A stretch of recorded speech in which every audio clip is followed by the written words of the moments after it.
him everything he told him at the scene.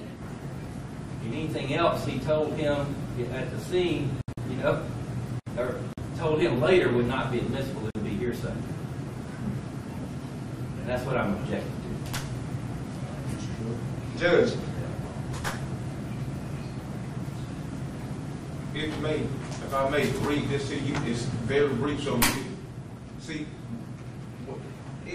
This don't say Matthew Hood told me this at the West Precinct. It don't say nowhere in here that Matthew Hood said this at the West Precinct. I'd like to read it. Is there a clean copy that doesn't have nothing? Yes, sir. I got you a clean copy right here.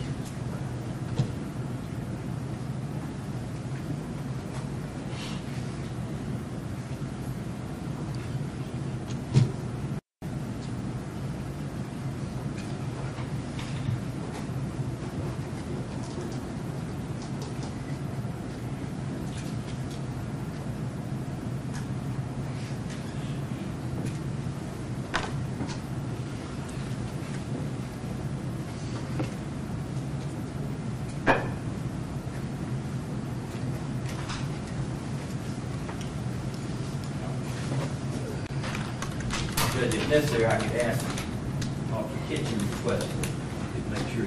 Clear about where the statement Yes, was sir. made? Yes, sir. That's important. So, As I understood, that was what he further remembered about what Matthew Hood told him there at the West Precinct, not anything at the scene. I would object to that. He could ask him on redirect, anything he want to ask him. I would object to that. It will be improper him to. I would object to that. It will be improper him to interrupt my cross-examination. And nowhere this written statement, you told me to ask him a question according to the scene, and the things in this written report, this supplemental report, is straight from the scene. it's not straight from the scene now. I mean, It's what? from the, What am I is correct? I It's mean, from the jail? Okay, well, I don't see nothing in here about anything from the jail. He talking about, he went to Sycamore Drive. We talking about Sycamore Drive. And this what he talking about. I don't see nothing in this supplemental report stating anything about no jail or nobody at no GBI or they transport him to the jail or anything. Here's my ruling. I'm going to overrule the objection, and I'm going to allow you to ask the question, but I want it to be clear when you ask the questions that as to where those responses took place. I mean, question must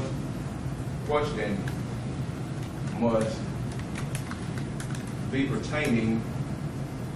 Where it took place. Okay, pertaining to where it took place. Fair enough. Yes. Well, Judge, outside the presence of the jury, I would simply ask Officer Kitchens, as far as this part of the supplemental, was that based on statements that Matthew made at the West Precinct or at the scene? If they come at the scene, there should be no question about, did he tell you that he could go in? There are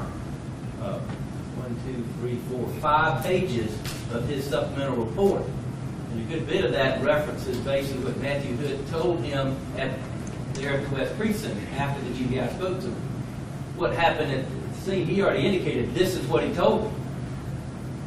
And for him to continue, well, did he tell you this at the scene? Did he tell you this? Did he tell you this? You're basically getting that in one way when it's not permitted because it's impermissible hearsay. So simply asking Officer Kitchens, How is was it this impermissible hearsay? what Matthew wound up saying at the West Precinct to him? Yes. Because that's Matthew's statement. That's hearsay. That's hearsay. What Matthew said at the West Precinct. As to what he saw and observed? Yes, sir. Matthew Hood is not testified here. And he's Is not. he going to testify? We don't expect at this point to him to testify. He may very well, I don't anticipate that happening at this time. Mr. Hood may call him at this time, but irrespective, he has not testified at this point, and that would not be proper to bring in a statement of a witness at this time. It would be hearsay. That's what it is. But Officer Kitchens, he indicated this is all he said was what was at the scene. That's all he told me.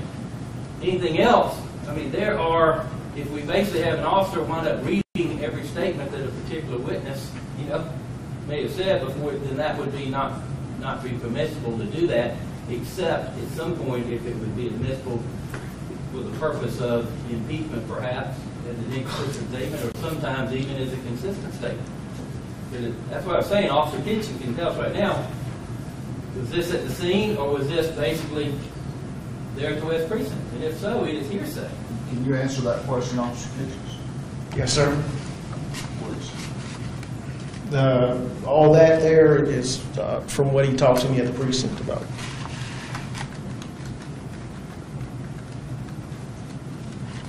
I need to see the entire statement.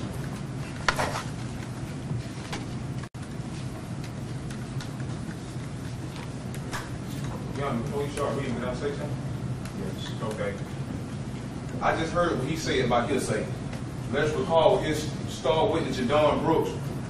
He answered Jadon Brooks a question about me and Kenyatta Campbell. And Kenyatta Campbell had been in the courtroom one time. That was hearsay. So if he gonna ask Jadon Brooks a question about Kenyatta Campbell, why can't I ask Mr. Kitchen a question about what he said? Isn't it the same exact thing? I'm gonna step down and read this. I'll be back.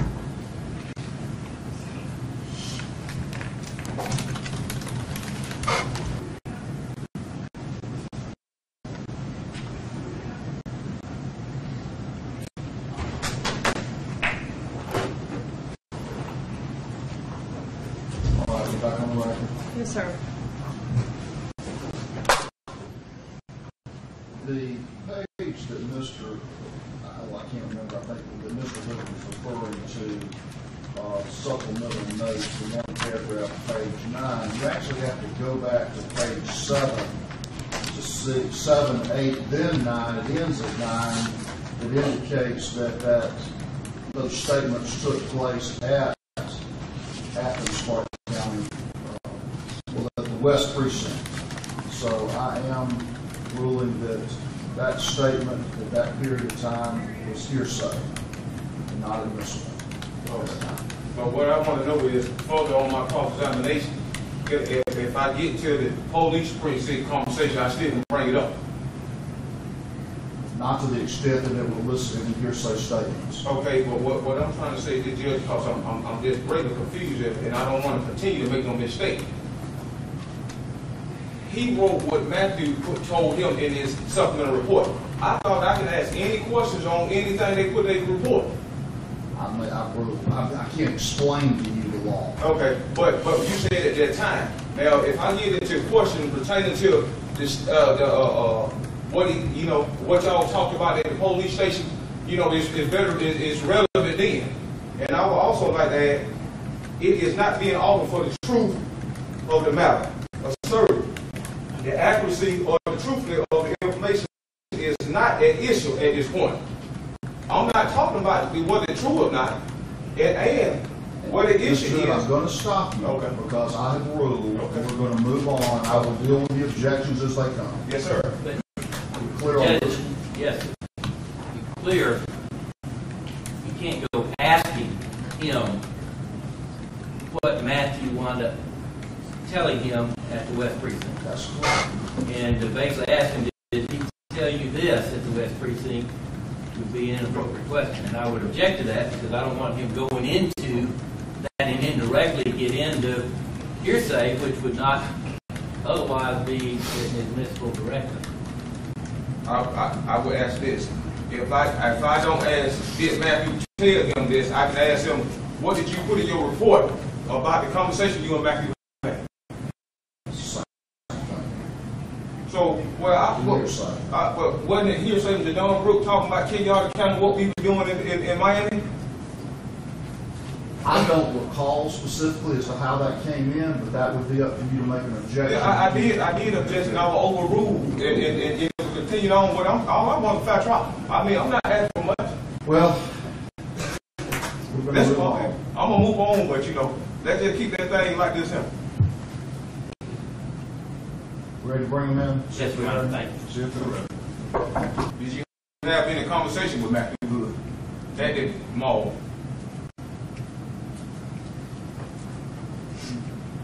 Do you remember the contents of that conversation?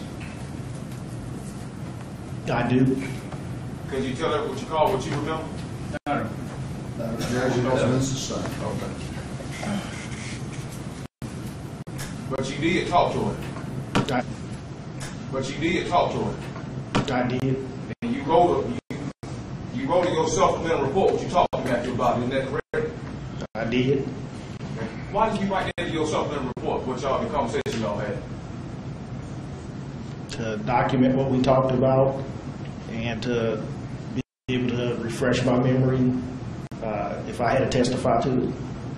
Okay. So, but isn't it true that you write a written report or you get a recorded video of?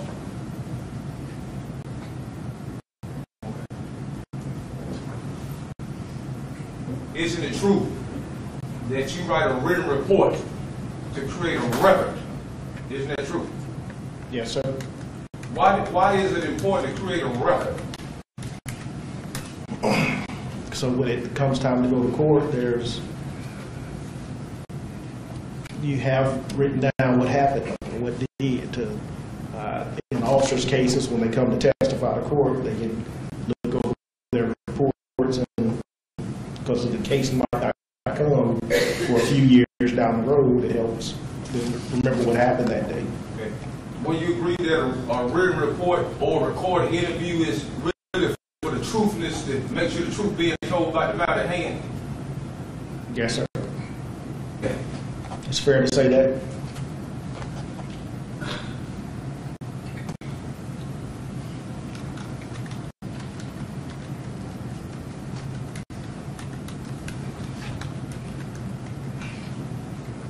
So, for the record, you did write a written report on the conversations you and Matthew had. Answer, Judge. Sustained. Okay. What did you do after you got Matthew Hood to the precinct? We put him in an interview room. The GBI agents were there when I arrived. I set him in the room, and they went in there and spoke with him. Did you see what they talked about? I did not.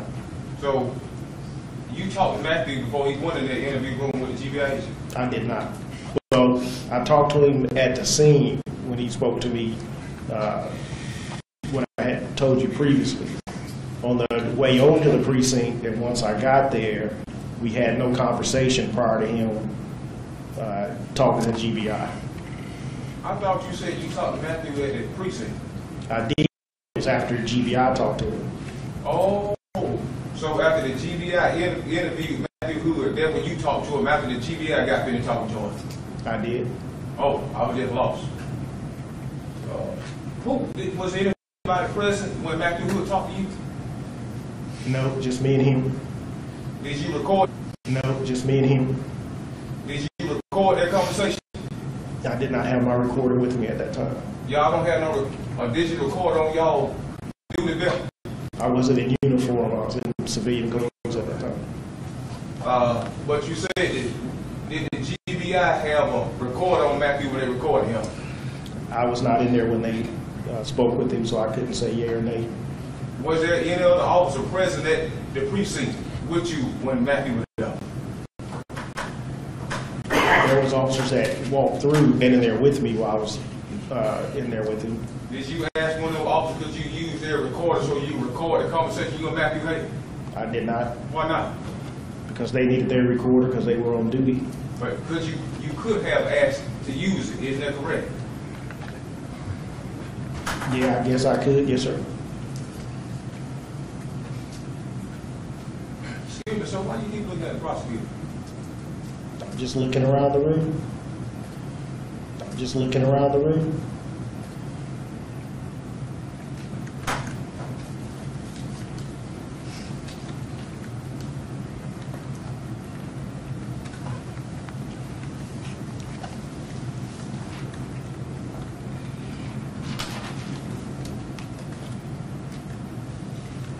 Judge, no further question, but I would like that. This witness is subject to recall. Anything else? No, Your Honor, Now go down. Call you next week. Vaughn Anderson.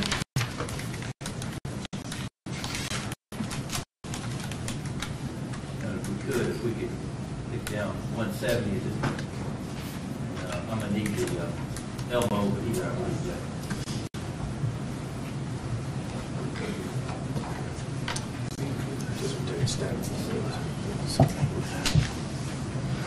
You raise your right hand, please, sir.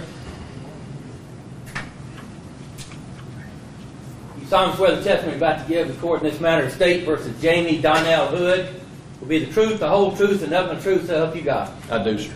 Have a seat, please, sir. Would you state your name for the jury, please? Raymond Vaughn Anderson. And you go by Vaughn? I do, sir. And are you employed, sir? I am. Where are you employed? I'm a sergeant with the Athens Park County Police Department. And how long have you been employed with the Athens Park County Police Department? October will be 20 years. And are you a certified law enforcement officer in this state, sir? Yes, sir, I And am. with the department? Yes, sir. And what is your current responsibilities with the department? I'm a supervisor with the Crash Investigation Traffic Enforcement Unit. I particularly handle the motor unit. And how long have you been in that particular position and responsibility? I've been with the Traffic and Motor Unit since 2005. I've been a supervisor in that unit since 2009. And prior to working with that particular unit, what did you do with the department? I was a patrol officer on the 11 to 7 or midnight shift in East Athens. And from the time you started with the department until you moved to traffic, were you on that shift pretty much the whole time? Yes, sir, I was. Okay. Now, prior to working with the department, where did you grow up, sir? Madison County. And did you go to Madison County High School? I did, sir. When did you finish up at Madison County? Graduated in 1987. And following Madison County High School, what did you do? Did 2 tours in the United States Marine Corps. And how long were you in the Marine Corps altogether, sir? Almost 8 years. And where were your responsibilities and I guess assignments, tours of duty? My basic training was, of course, at Parris Island. After that, I did about 2.5 years with the Presidential Guard in Washington, D.C. Following that, I was with 2nd Light Armored Reconnaissance Unit. We went to Desert Shield and Desert Storm, where I was a reconnaissance Marine there. Came back, became a weapons and tactics instructor, working with a number of units, particularly fleet anti-terrorism security teams out of Norfolk, Virginia, for my second tour. And how long was your tour of duty at Desert Storm and Desert Shield, sir? I was overseas for right at 9 months. And following when you came back and left the Marines, is that when you went with the department? For a very brief period of time, when I first got out, Clark County wasn't hiring. I was prepared to take any job I could get at the time. I worked with the Banks County Sheriff's Department for a short period of time until I was hired with Clark County. And with Clark County, during your time, other than on patrol and with traffic, did you ever have any other responsibilities with the department? Yes, sir. In addition to my duties as a patrol officer and as a traffic enforcement officer, I've spent 11 years with the police department's strategic response or SWAT team. And when did you last work with the SWAT team, sir? I left the team in 2009. Let me go back, if I can, to March 22nd, 2011. Did you work on that particular day? I did, sir. And on that day, were you in that traffic enforcement unit? I was. And were you assigned a particular vehicle? Yes, sir. And what kind of vehicle were you assigned? Police motorcycle. And you work in uniform during that time? Yes, sir. What was your shift on that day, sir? I was, if I recall correctly, it would have been from 7 a.m., roughly 7 a.m. until 5 p.m. on that day. Okay. And during that time, at some point, did you hear some sort of call go out about some sort of a kidnapping or of that nature around 1 o'clock? Yes, sir, I did. And where were you, if you recall, at about time that call came out? I know I was on the east side of town. I don't remember exactly where I was when I heard the call go out. I remember there being talk over the radio, and I didn't understand all of it, but there was some somewhat confusing, or at least it confused me a little bit, radio talk about a possible kidnapping. Somebody had gotten out of the trunk of a Cadillac near the intersection of Lexington Road and Winterville Road, and different officers are making a number of comments about what they were learning ongoing as the incident and the investigation unfolded. And after hearing that, what else did you hear, or what else did you do? A lookout was placed over the radio for a gold or tan Cadillac that was possibly involved. And at one point, somebody identified Jamie Hood as possibly being one of the responsible people in the incident. And I started looking around, of course, as well as my normal duties, just started looking around, possibly to spot the Cadillac. In what area did you look? Primarily around East Athens, having been familiar with the Hood family from years prior. I gravitated toward the east side of Athens, Winterville Road, Spring Valley Road, that sort of area, thinking I may see it.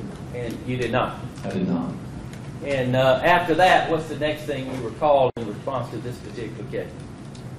I was sitting at the stop sign on the motorcycle at the intersection of Peter Street and Oak Street when I heard radio traffic come over. It was loud and it was confusing. I couldn't understand exactly what was said over the radio, but a very excited voice said something that I recognized as somebody having been shot. Dispatchers and other officers made it clear that whoever it was on Sycamore Drive. A moment or two earlier, I had heard officers say that they were going to the area of Sycamore Drive to look for Mr. Hood.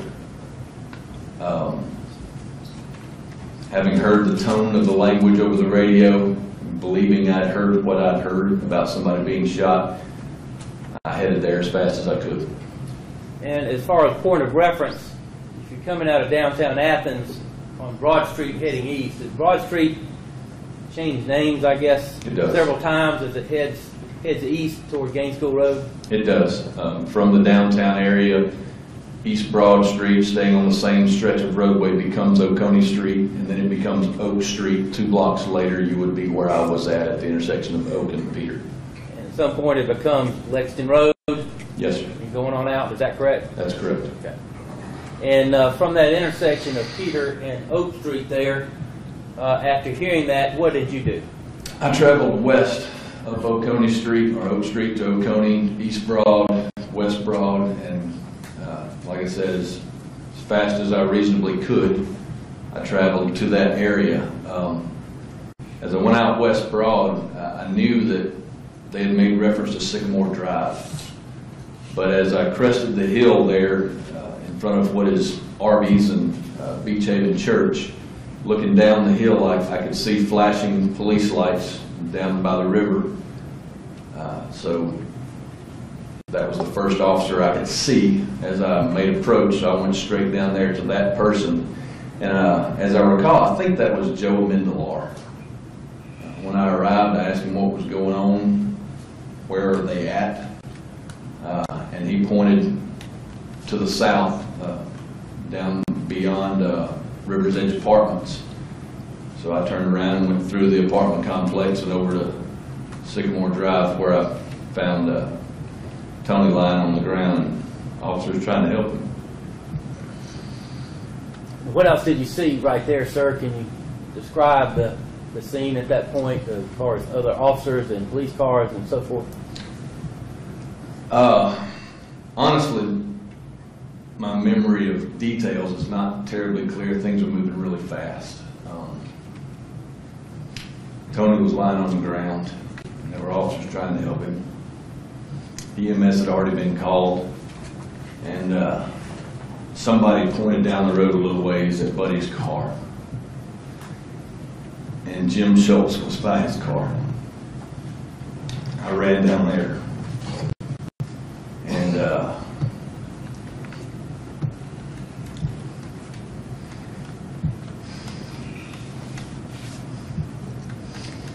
I went straight into the car and assessed Buddy. And there was nothing I could do.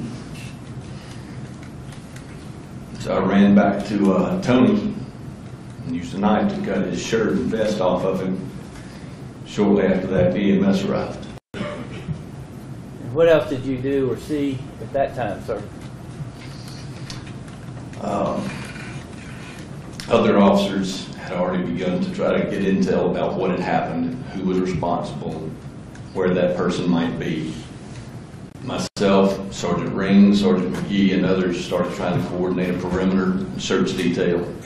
Made contact with a number of people in the area.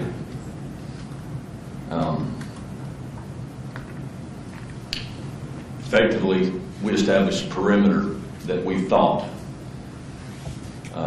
would be effective, but Mr. Hood had already left the area. And where were you stationed on that perimeter that you all initially set up? On that perimeter that you all initially set up? The majority of that time was down on the far west end of Sycamore Drive near the river. At some point, did you leave that particular location? I did. And before you left, did you hear anything at all about another vehicle or another incident at all? I did. And what did you recall? Over the radio, I heard a subject matching the description of Mr. Hood had taken a car from a woman up on, or in the area of Epps Ridge Parkway. It was a gray or light blue, as I recall. I believe it was gray. I'm colorblind. Chevy Prism. And then moments later, I heard a patrol officer say that they had spotted the car on the bypass and tried to pursue it, but the officer was not able to get through traffic or something, and he had lost contact with the vehicle heading toward the east side of Athens. When you left that perimeter later on, what else did you do that particular day, sir? I went straight to the east side of the county and started search for that vehicle and for Mr. Hood. And did you locate that vehicle, that Prism, at I some did. point later on that afternoon? I did. And where was that you located? Was pulled into a unimproved little driveway trail off of Airport Drive next to a little outbuilding up in the edge of the woods. It's adjacent to a field that's between Airport Drive and Buddy Christian, what is now known as Buddy Christian Way. And you were the officer that located it? Did, yes, sir. And you know where Rannoch Road is on that side of town? I do. And about how far, I guess, would you estimate the location of that vehicle was from Rannoch Road? I would have to estimate, but it would be well under a mile. And after locating that, did you radio other officers and so that car could be seized and processed? Yes, sir. Okay. And what else did you do that day and over the next several days, sir? I lend every bit of assistance that I could, myself and my unit, in the search.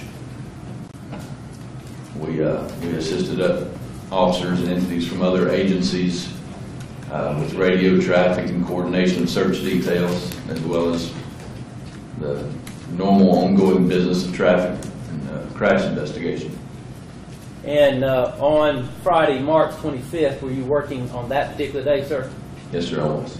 And did you wind up coming in contact with a person who became known to you as Jerry Ryden? I did. Where were you stationed?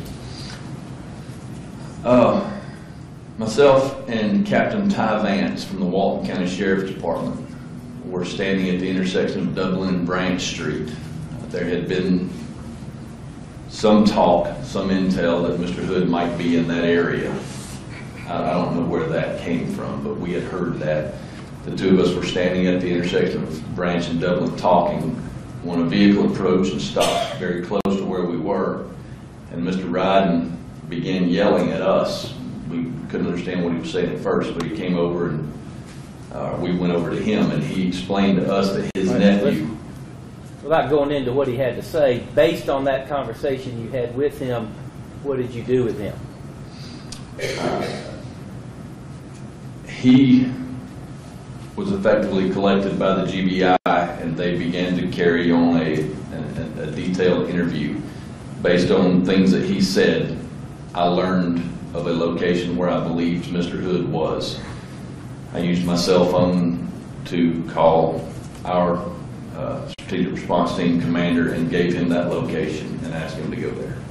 And what location did you provide to your response team commander? The second residence on the right, first house, second door on the right on Creekstone Drive off Foley Drive. If I may,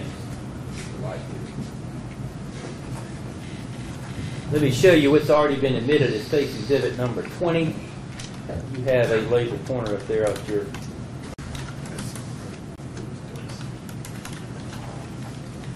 Oh, yes, ma'am, I'm sorry.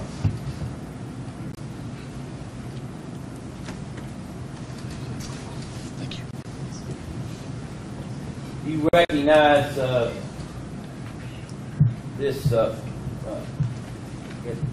diagram of street detail of a part of Athens involving Airport Drive and Winterville Road? Yes, sir, I do. And do you see in this particular exhibit, States number 20, where it is that you discovered the prison? Yes, sir, I do. And where is that? It would be about right there. It's not shown, but this area here is not very dense. It's basically bushes and sparse trees. Coming off of Airport Drive, there's a short, unimproved driveway. It's a little more than a trail, about 50 feet long.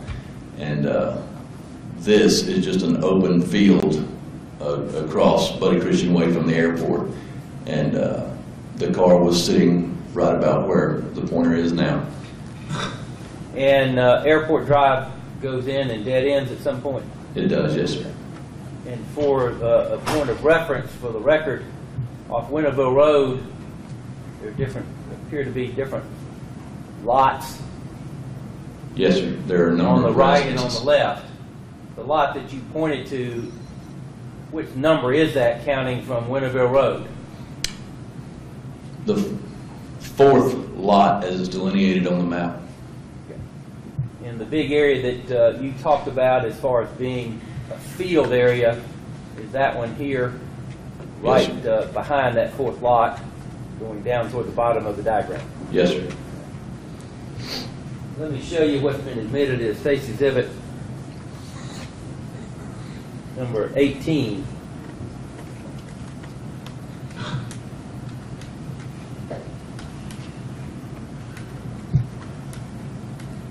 I will zoom in. You may be able to see it on your stuff. You see Airport Drive there, sir? Yes, sir.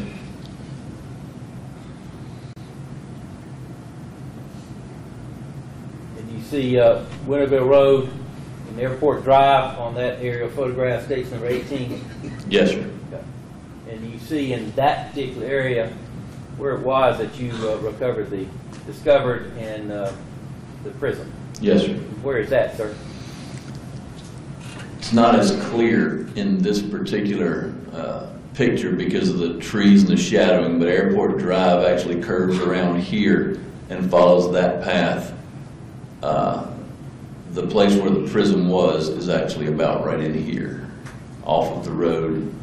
There's a small outbuilding that you can't see from overhead bushes, but it's right in that area. And as you recall, and we've got a larger map that'd be more accurate, but as you recall just on this, about where is Rannoch Road from that area, in which direction would it be? If you traveled up Winterville Road this direction, Rannoch Road would be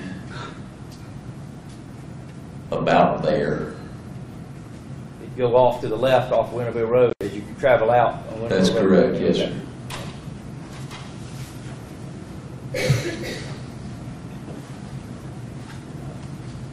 Lights. Everything gets right.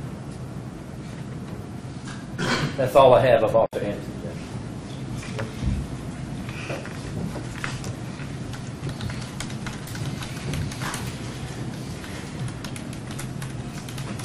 Your Honor, before I start, did I get the state exhibit, 10, the same ones, if you still have it written down, ma'am, we can get you the same one. Very well. Save all of the time. Thank you, ma'am.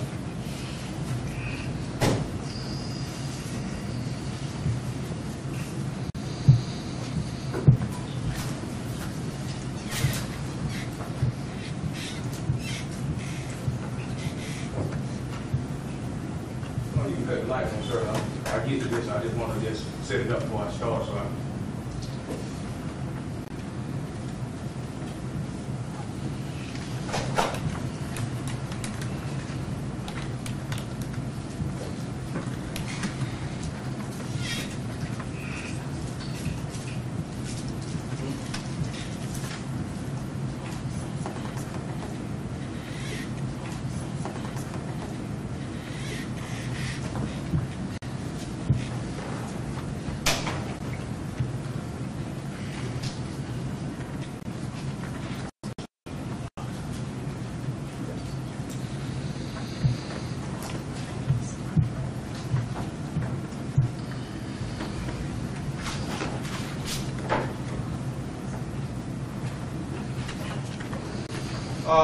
What time did you come on shift that day, March 22nd, 2011, sir?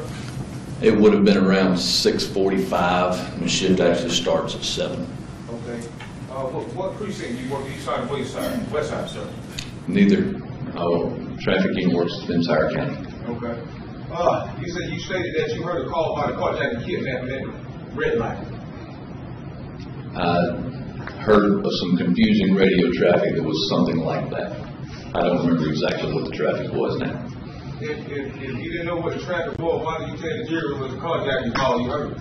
Because I heard some traffic that led me to believe there had been some type of carjacking.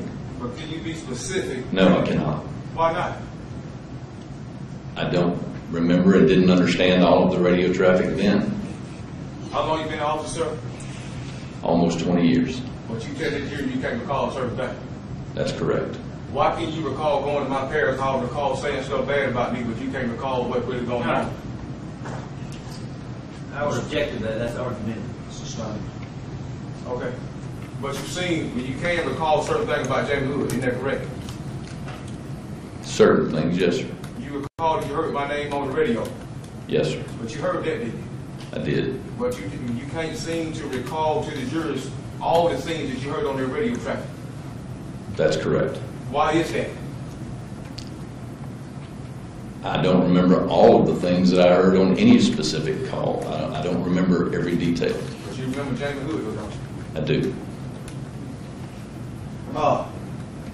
What did you hear? Was it carjacking? I thought you told the jury you heard a guy come out of the trunk or something. Didn't you say that? I did. How did you, if you didn't hear it, you can't recall it, how do you know he come out of the trunk? I don't remember all of the details. I remember some of them. Just tell us what you remember. As I've said, Mr. Hood, I don't remember all of the details. Tell us about the guy coming out the trunk. I heard you tell the jury that. Tell us about that. Part of the radio traffic that we received was that a person, a man, had come out of the trunk of a Cadillac somewhere between, around the area of Winterville Road and Lexington Road. I didn't know details beyond that until officers said over the radio that this may have been some type of carjacking. Did you hear anything about Jadon Brooks over that radio? I believe there was talk about Jadon Brooks over the radio. Tell us about that, please, sir. I don't remember the details of it. Okay. Did you hear the dispatcher? I mean, you had your radio on, correct? I did. You hear the radio from the dispatcher through your radio, correct? Actually, on a police motorcycle, you miss a lot of detail. You don't hear all the radio traffic. There's a lot of wind noise, siren noise and motor noise that keeps you from being able to hear everything clearly. Okay, despite that motorcycle noise and siren noise, you heard James Hood loud and clear, didn't you? At some point I did, yes, You said something about Sycamore Drive, sir? I did. How do you know about Sycamore Drive and you can't hardly hear the traffic? How did you hear Sycamore Drive and you couldn't hear no traffic hardly? I didn't say I couldn't hear any traffic.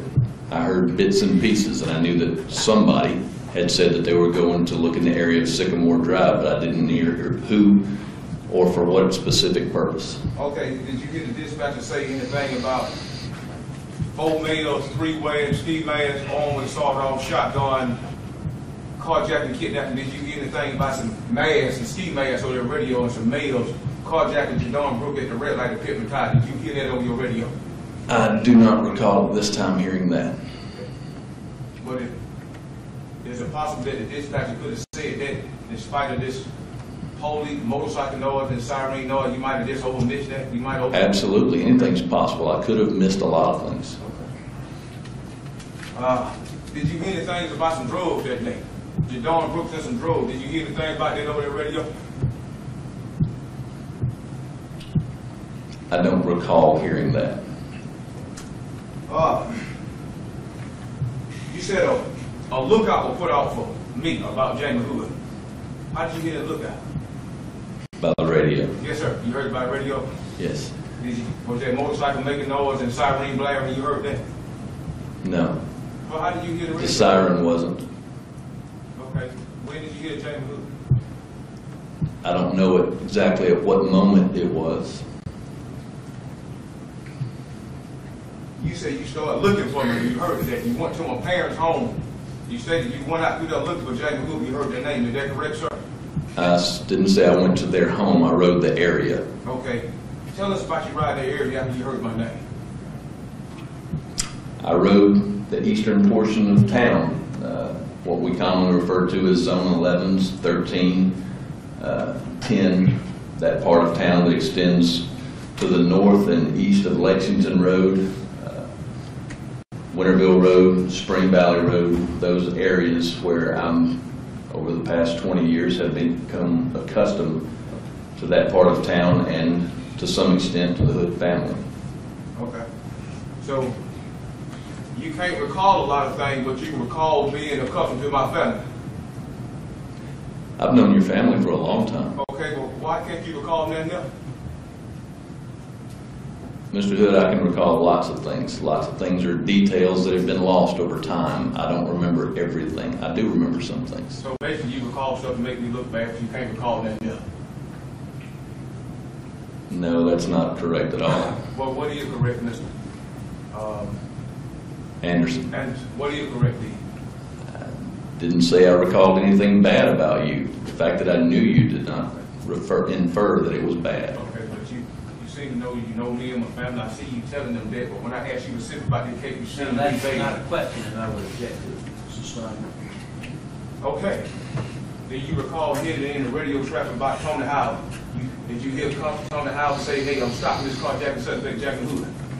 No, I did not. If I'm labeled as a carjacking suspect, if Tony Howard pulling over, would it been proper protocol to call in and let all units know that? Certainly, and he may have. I didn't hear him say that. I asked you, would it been yes or no? Would it been proper? Certainly. Okay. But you didn't hear, did you? No, I don't recall hearing it. Okay. You said you heard some radio traffic about somebody being shot. Correct. Who walked with that? Was it Officer Christian or Tony I Howard? don't know. I couldn't understand it clearly. You couldn't understand. It was loud and it was excited, and I couldn't understand clearly what I heard. But you heard over the radio that officers were going to Sycamore Drive and looking for Jamie Hood. That's correct. Tell us about that. I don't remember the details of the language. I remember after the fact hearing that somebody had said they were going to the area of Sycamore Drive. How many officers were there? 1 officer, 2 officers, 5, 10? What you heard? I don't know. You know? I didn't know then, and I don't now. Did you hear Officer Howard reporting that he was going to Sycamore Drive looking for this carjacking suspect, Jamie Hood? I heard somebody say they were going. I didn't pay attention to who it was at the time. Okay. When you arrived at the scene, how many officers over there? 1, 2? Several. What you call several? 5, 10, 15, what? I would have to estimate at the time, probably 5, 6, give or take. Like to give it like. Lights off, please.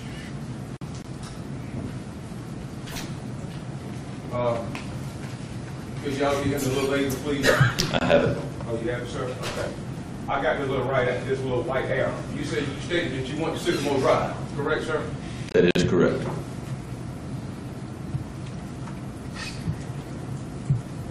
Okay. Is this the direction? We hit Sycamore Drive. When you agree, this Sycamore Drive, we entered the Sycamore Drive? That's Is correct. this the direction that you went when you got there? No, sir. Which way did you go to Sycamore Drive? I didn't know exactly where officers were. I had heard Sycamore Drive over the radio, but I didn't know for sure exactly where they were. As I came over the hill just before this video was shot, making the left turn, I could see continuing westbound down Broad Street, there was a car toward the bottom of the hill near the river with the blue lights on, and I thought that might be where they were. So I went straight to that location. Okay, so you didn't go on this road?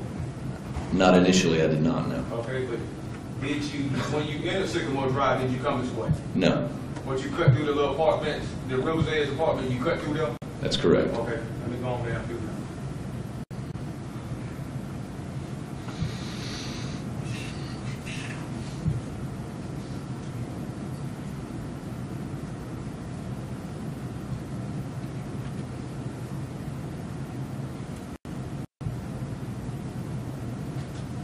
So you come through here, see my little arrow, you come through here to get Sycamore Drive. That's correct. Through them condominiums that River is, sir? Right. Okay. When you arrived on the scene, you see the white truck right there? I don't remember. You don't remember? No. Okay.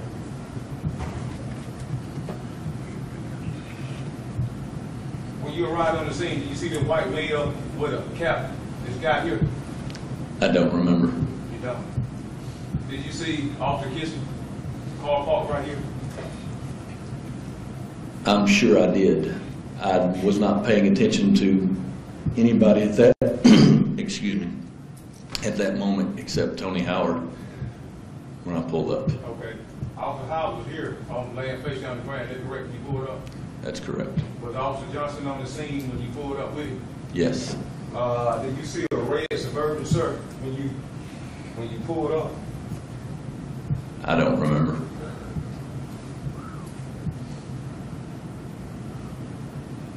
I'm trying to change that, John. Okay.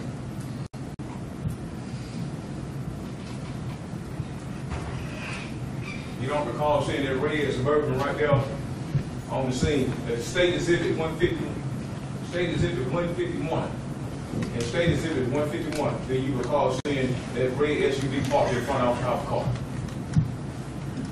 I'm not going to tell you that I recall details about that or any other vehicle that was in the parking lot.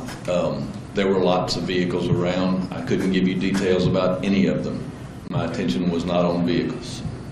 Isn't it you say you've been a police officer 20 years? Correct. Isn't it your duty to maintain your professionalism at all times? Sure.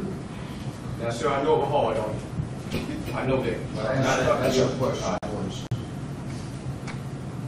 Now, as 20 years experience police officer, just say if you familiar with the high-risk traffic stop procedure protocol at Clark County. Yes. Could you explain your version of the procedure to the jury, please, sir? High-risk stop Yes, sir.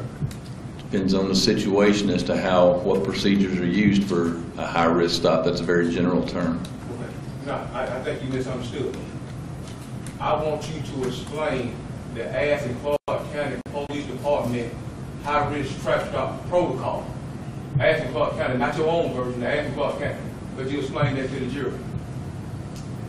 Given specific circumstances, there are no specific protocols. Well, why they have the procedure? Why they have the procedure in place? It depends on circumstances as to how their different protocols are used. Okay.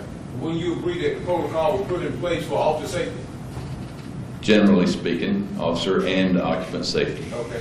Will you agree that the protocol put in place to keep the citizens safe too? Certainly. Okay, to keep everybody under control. Correct. Okay, when you agree, if you didn't have them protocol, the individual might do something wrong and something bad might happen. Certainly. When you agree to protocol, it put in place to keep bad things from happening to people. In general terms, yes.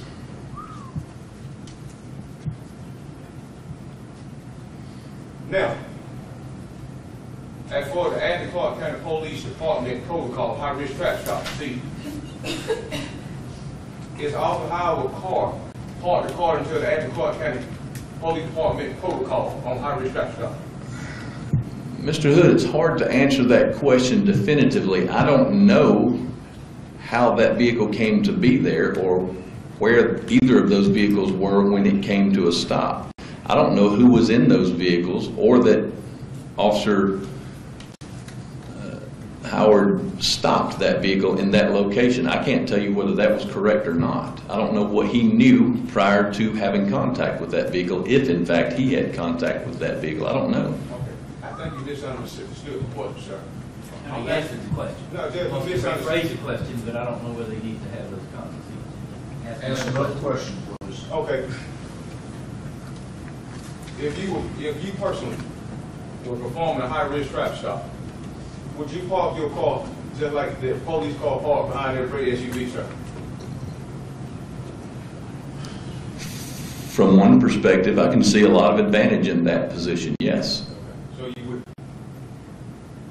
Depending on circumstances, I can see where, yes, that would be a good position to be. what other perspective is? Give us the other side. Depending on who's in the car and what I'm stopping them for, how much backup I have available, what time of day or lighting conditions there are, how I'm armed and experienced, there's all sorts of other side that it might be. So you tell them you would violate the protocol. That's what you tell them, you would do it road style, do it on your own instead of following what protocols are. That's what you tell them if you're, That's not at all what I'm saying. well, I'm gonna help you out. Isn't it true? Isn't it true that the Athens Clarke County Police Department high-risk traffic stop protocol states that an officer is supposed to park his vehicle with his engine blocked between the suspect vehicle and the officer himself? Isn't that true, sir? No. Hit the lights, please. You say you've been in office 20 years. That's correct. When the last time you read the protocol? When the last time you read it? You keep using the word protocol, Mr. Hood. I think you mean policy. I wrote part of the policies and the recommended training outlines for high-risk stops. And I will tell you that depending on circumstances, there are a number of recommended ways to position a vehicle, depending on circumstances. You say you wrote them, huh? Parts of them. You got wrote part of them.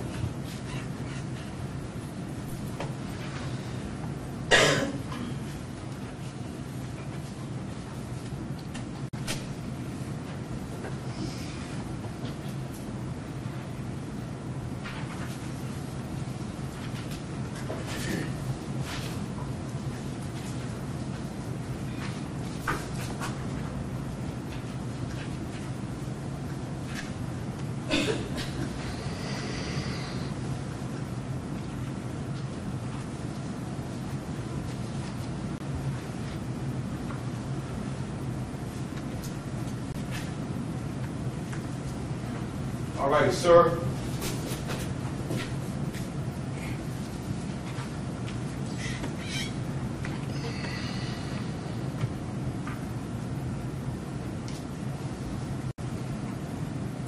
Now, protocol. You say you wrote. Parts of them. Tell us what you wrote. The recommendation that you have laid out, placing the engine block between yourself and offender's vehicle, is a good one, given proper circumstances and availability of space. Every traffic stop has its own inherent dangers. There is no policy saying what you must do, shall do.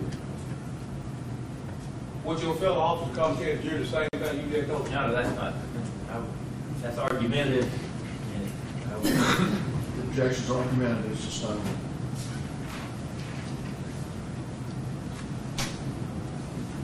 You say you help road procedure for us, vehicle blocks.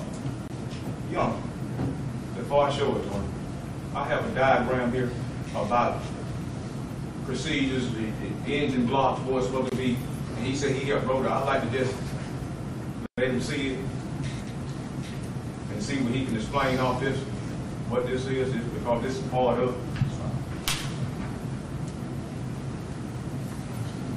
Mr.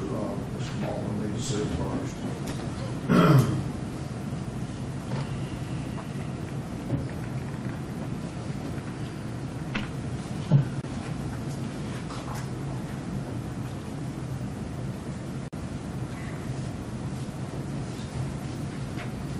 It'd be late, Jeff. Yeah. So what, I'm at 14, sir? This will be number 15. Okay.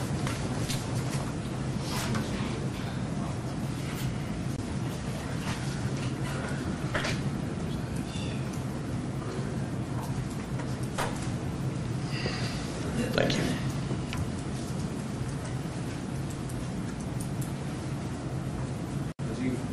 You got, sir, is it exhibit 15, sir? Yes, sir. Do you recognize what you see in the defendant, exhibit 15? Recognize what you see in the exhibit 15. Is it fair to say that's a fair and accurate presentation of what you wrote? You say you wrote it, that's fair? I did not draw this diagram. Okay. So, if that's the Athens Clarke County Police diagram, what's yours then?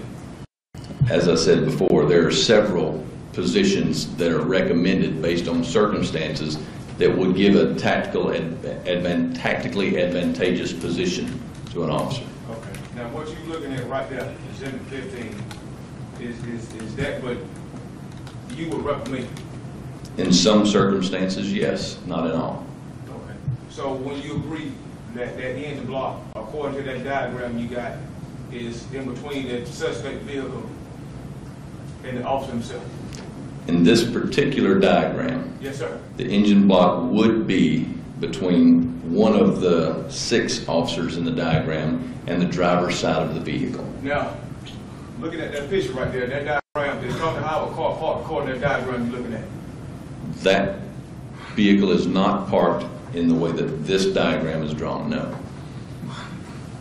What you got to say about that? Do you have, what would you got to say about that? As I said before, I don't know the circumstances of the stop or where the people were, or that that's the position that Tony Howard originally placed his car in, or that that's where the Suburban originally was. I have no idea how that stop happened. Now, the diagram you allegedly tell this jury you drew up, do the police That's department. argumentative, and I would Okay, I object. just, okay. Do the police use the diagram that you use? Let me phrase. On March 22nd, 2011, was the Athens Clarke County Police Department using the diagram that you drew? There are many diagrams and many recommendations, like I said, depending on circumstances for vehicle position. Listen, I think you misunderstood the question, sir. I asked you on March 22nd, 2011, did the Athens Clarke County Police Department use the diagram that you say you drew? Had there been the right circumstances, I'd used, drew, designed, or others, given the right circumstances. Why you won't answer my question? Your Honor, that's argumentative, and I would object. He did answer the question. Judge, it was.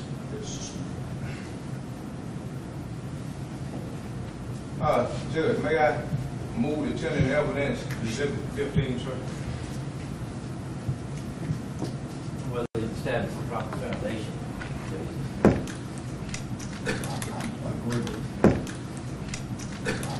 agree with that foundation's not. Yeah, he would have had to agree that with the same one, what would be proper, I'm asking. But if you say no. I can't advise you about that. Okay, well, can I have that back, please?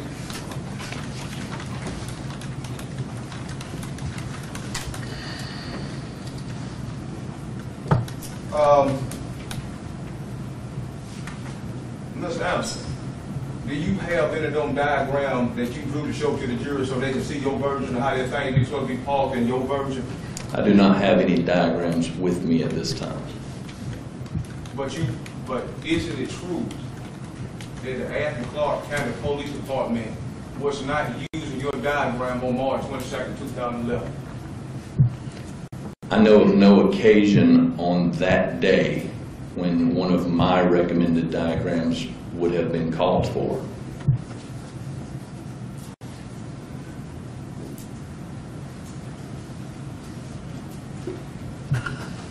But you do have your version in them written reports, right? Or you have them somewhere, or you can draw them up? Sure. Well, Your Honor, I have no further question. I would just want him to set the recall. All right. Regret. I have no regret there. All right. You may go down.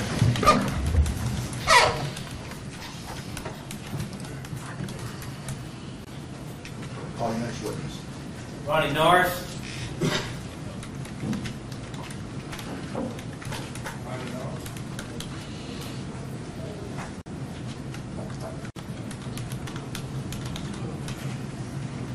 Are y'all okay up there?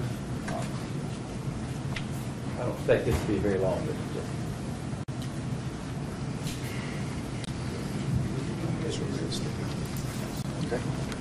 you remain standing and raise your right hand, please. The solemnly swear the testimony about to give the court in this matter of State versus Jamie Donnell Hood will be the truth, the whole truth, and nothing but the truth, so help you God. I do. Have a seat, please, sir, and state your name for the jury.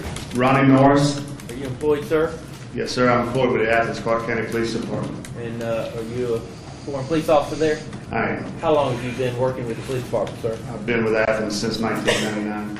What is your current position and responsibility? I'm assigned to the West Property Crimes Unit as a plainclothes detective. And what particular crimes do you particularly Burglaries, investigate? thefts, anything to do with property crimes. When you say you're assigned to the west side, is that the west side precinct there at the Georgia Square Mall? Yes, sir. Okay. And how long have you been in that particular unit and assignment, sir?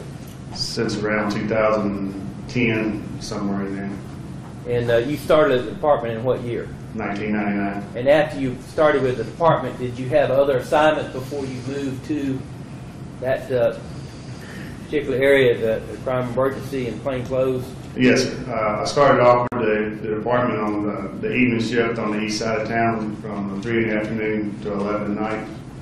And I don't know how long I worked there, but I moved from there to the special operations unit. We took care of most of the housing units. If they had a call, we'd take care of those. And from there, I went to day shift. I stayed on the day shift on the west side for about a year before being moved to the burglary suppressing unit, which now is what I'm doing. Where did you grow up, sir? I grew up in Jackson County. And did you graduate from high school over there? I have a high school diploma, yes, sir. And when was that you received that? In 1983 or 84, I'm not sure. And following high school, where did you do? I've worked as an electrician for a little while, as a firefighter, volunteer rescue. Went into the military in 1986, came out in 1989, did a little electrical work then before I got hired on the police department. And as far as what branch of the military were you in, sir? I was in the Army, I'm sorry. Okay. Now, let me go back to March 22nd, 2011. Were you working and on duty on that day at around 1 o'clock? I was. And were you working there out of that mall precinct with other officers assigned to your unit? Yes, sir. Who were the other officers assigned to your unit, sir? Sergeant Cowan and Detective Richard Boyle. And around 1 o'clock, did you and Cowan and Boyle respond at some point to the area of Sycamore Drive? Yes, sir. We had just left the mall. We was in my unmarked patrol vehicle. And there was a call came out over the radio. I think it was SPO Johnson. He needed assistance on Sycamore Drive. Officer down. Shots fired. After that, I turned on my emergency blue lights and siren, and I started driving. I didn't listen to the radio after that. I just started driving. This car that you were assigned, was that a marked police car or an unmarked police car? It was an unmarked vehicle, but it has blue lights that you can set on the front window so people can see you coming from the front, and it's equipped with a siren. And was anybody else riding with you at the time y'all heard that radio traffic? Sergeant Cowan and Detective Boyle, yes. And from the mall, where did y'all head as you were driving? I headed down Atlanta Highway from the mall towards Sycamore Drive. And when y'all headed down there, how did you get over to Sycamore Drive? I continued on Atlanta Highway till we got to the area of Riverfront Apartments. Riverfront Apartments. River Edge, you mean? I'm sorry, River Edge Apartments. It has a driveway or a cut through that'll go from Atlanta Highway to Sycamore Drive, and that's the way I went. And when y'all went over there, did you make your way all the way to Sycamore Drive? I did. When we pulled up, my vehicle was facing the second entrance to the Cascade Apartments, which is located on Sycamore Drive. From where I stopped my vehicle, I could see Tony's vehicle was in the second entrance, and Tony was laying on the ground beside his vehicle. There was an officer there with him. I don't remember who it was. Everything was moving so fast. We exited our vehicle, went to the trunk and got our bullet resistance vests and put them on. As we came back up, Detective Boyle went towards Timber Chase. Someone had said the suspect had ran towards Timber Chase. The description was a black male with a shaved or bald head. When I come around the front of my car, Sergeant Cowan went to towards Tony Howard, who was laying on the ground. I turned right and I saw a vehicle in the roadway. Turned out it was SPO Christian's vehicle. And I could see the door was open, and the driver's side door was open and the window was shattered. So I started towards his vehicle, and I could see him sitting in the vehicle upright, just kind of leaning to the right a little bit. I didn't know that he was deceased already at that point. I went and stepped inside the doorway, and grabbed him by his arm and said he's going to be all right. When I leaned in, I looked up and I could see what appeared to be a bullet wound to his head right behind his left ear. And I looked down and realized he wasn't breathing. I knew at that point there was nothing I could do for him, so I exited, went back down towards Timber Chase where Detective Boyle was at to set up a perimeter. And did you proceed to do that? Yes, sir. And how long did you remain down there, sir? I'm not sure on the exact amount of time. We were there for a while, and a call came out over the radio that a carjacking had just occurred. It occurred behind Timber Chase across the river in another neighborhood, directly behind Timber Chase in another neighborhood across the river. I don't know what the name of the road was. The description of the suspect, the carjacked vehicle, was the same description as the suspect, black male, bald, shaved head. By that time, we had enough units on the scene to secure Timber Chase in the area that we were at. So Detective Boyle and I left the scene and went, let me back up.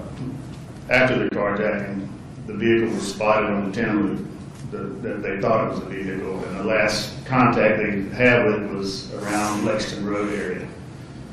So we went to that area to try to help locate the vehicle. At some point later that afternoon, was it? Did you learn that the vehicle was located? Yes, later that afternoon, Sergeant Anderson located the vehicle off of Winterville Road. I think it was Airport Lane. The vehicle had been left there. No one was around it. And over the next several days, sir, did you assist basically in trying to locate the defendant? Yes, sir. We would just follow up on leads or sightings. I never had any contact with them. Did you work with other officers from other departments who responded? Yes, sir. Thank you, sir. Brief. Morning, Mr. Norris. How did you become a part of this case, sir? How did you get involved in this case on March 22nd? I responded to the area of the officer down call. Okay, did you hear any radio traffic prior to that about a carjacking, kidnapping, carjacking call, anything? I came on duty at 10 o'clock that morning. We did a briefing, the carjacking or anything. Sir, what do you recall hearing, sir? On the day that it happened, I remember Johnson, SPO Jerry Johnson, saying something to the effect that he needed assistance on Sycamore Drive, the officer down, shots fired, or something to that. Okay, did you hear any officer say, I'm shot? Requesting for backup, did you hear anything about the officer saying he was shot? I was focused on driving. I can tell you that's the only thing I remember here. Focused on driving. I can tell you that's the only thing I remember here, so. Okay, but you don't recall hearing that officer, I'm shot? I just told you, what I told you is what I remember here. Okay. Sir, you say you come across regions of, what was it,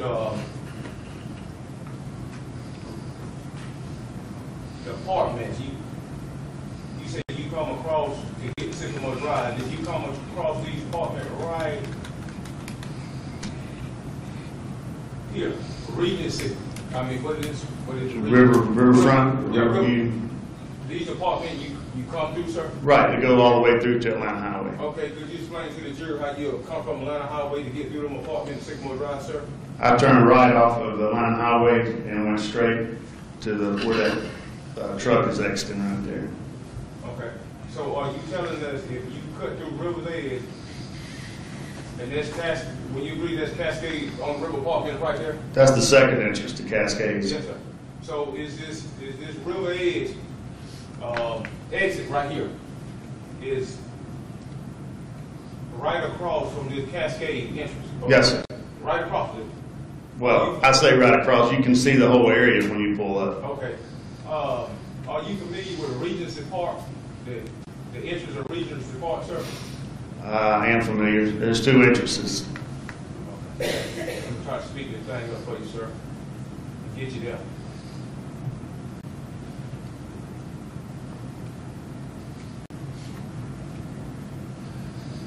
Okay, bag it up a little bit.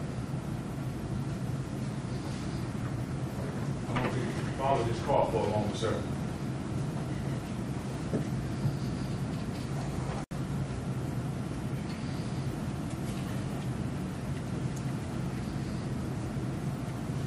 Is there also Christian car located when you got on Sycamore Drive, sir?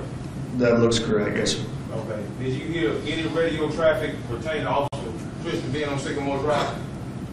I'm telling you, the only radio traffic that I heard that day, I've already explained it to you. All right.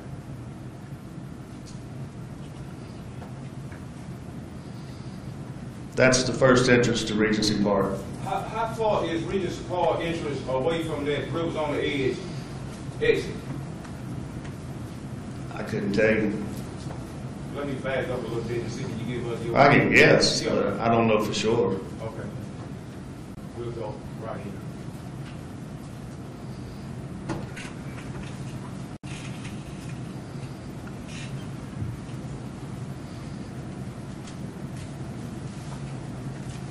How many yards you think that is? From River Edge right there to the Regency Park? I can take a guess and say about 70 yards.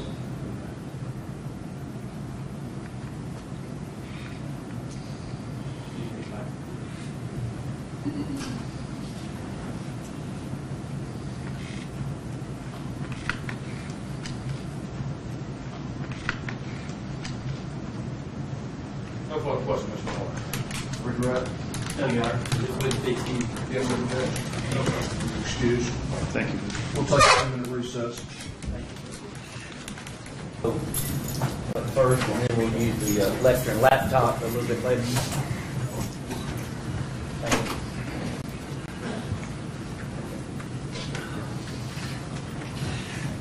All right, call your next witness.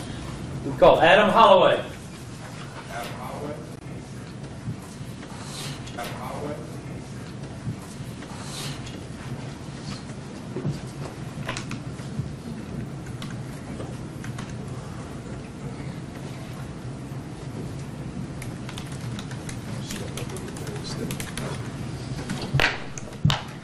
You remain standing, sir, and please raise your right hand. You solemnly swear the testimony you're about to give the court in this matter of State versus Jamie Donnell Hood will be the truth, the whole truth, and nothing but the truth, so help you God. Yes, sir. You have a seat, please, sir. Pull up just a little bit further, or at least pull that microphone. Just you don't have to speak closely into it, but just get it. There you go. Would you tell the jury your name and please spell your last name for the court reporter? It's David Adam Holloway, Hollaway. And how old are you, sir? I'm 28, And what county or city do you live in at this time? Auburn, Georgia. And how long have you been living in that particular area, sir? Be a year. Now, let me ask you, are you married at this time? Yes, sir. When did you get married? In May. And prior to living in Auburn, Georgia, and Bear County, where did you live? I lived in Tequila off 316 before, And before that, where did you live? in Athens. Where did you grow up, sir? Winder, Georgia. Is that where you're originally from? Yes, sir. And what high school did you go to? Winder Barrow High School, And when did you graduate? 2005. And after graduating, what did you do? I went to work with my father in construction. And are you still working with your father at this time, or did you stop working with your father and start doing something else? I'm still working with him. At some point, did you go to school somewhere? Yes, sir. Where did you go? To Gainesville State College. And where was that campus? I switched between Oconee and Gainesville. And did you come to Athens at some point while you were going to school here? Yes, sir. And when was that you came to Athens? 2010, I believe. Now, in March of 2011, were you here in Athens, living in Athens while you were going to school? Yes, sir. And where were you living, sir? In Cascades. Cascades on the river? Yes, sir. Is that located off Sycamore Drive? Yes, sir. And what apartment number did you have? Do you recall? I can't remember the apartment number. But you could show us the building if you saw that Yes, complex. mhm. Okay. Now, let me go back to the date of Tuesday, March 22nd, 2011. Did you have an occasion to be on Sycamore Drive and see a shooting that occurred? Yes, sir. Can you tell us where you were coming from and where you were going at the time that all happened? I was coming from class and going to my apartment. Were you headed down Sycamore Drive off West Broad Street? Yes, sir. Were you driving a particular vehicle? White Toyota Tacoma. Pickup truck? Yes, sir. Were you by yourself? Yes, sir. And as you were heading down Sycamore Drive, can you tell us as best you can remember what you saw and heard at that time? I stopped and I saw the SUV avoid the police officer and go into Cascades by the River apartment complex. And did you see a police vehicle in front in your vision? Yes, he followed the SUV into the Cascades by the river, and where I saw one man get out and lay on the ground, another man come up to the first cop and shoot through the window. And where were you positioned when you saw that? I was on Sycamore, like about to turn left into Cascades. And was there another vehicle between your vehicle and the police officer? No, sir. And after that man shot into the first officer's vehicle, what did you see him do? Came up to the road, looked my way, looked back down the road, and then another officer was coming down the road, and he went down there and shot into that window. That officer that was coming up, was he in a patrol vehicle? Yes, sir. Was that vehicle moving when you first saw it? Yes, at first. And the man that shot into and the first officer, after looking your way and looking down and going down that way, can you tell us basically as he got to that second officer, what did you see happen? Just jogged up to the window and shot through it. And then where'd he go? Ran to the next apartment complexes down the street. I can't remember the name of them. And did you see, when you say he ran down there to that next apartment complex, did he stay on Sycamore Drive, or did he? Went down Sycamore, then went off left into those apartment complexes.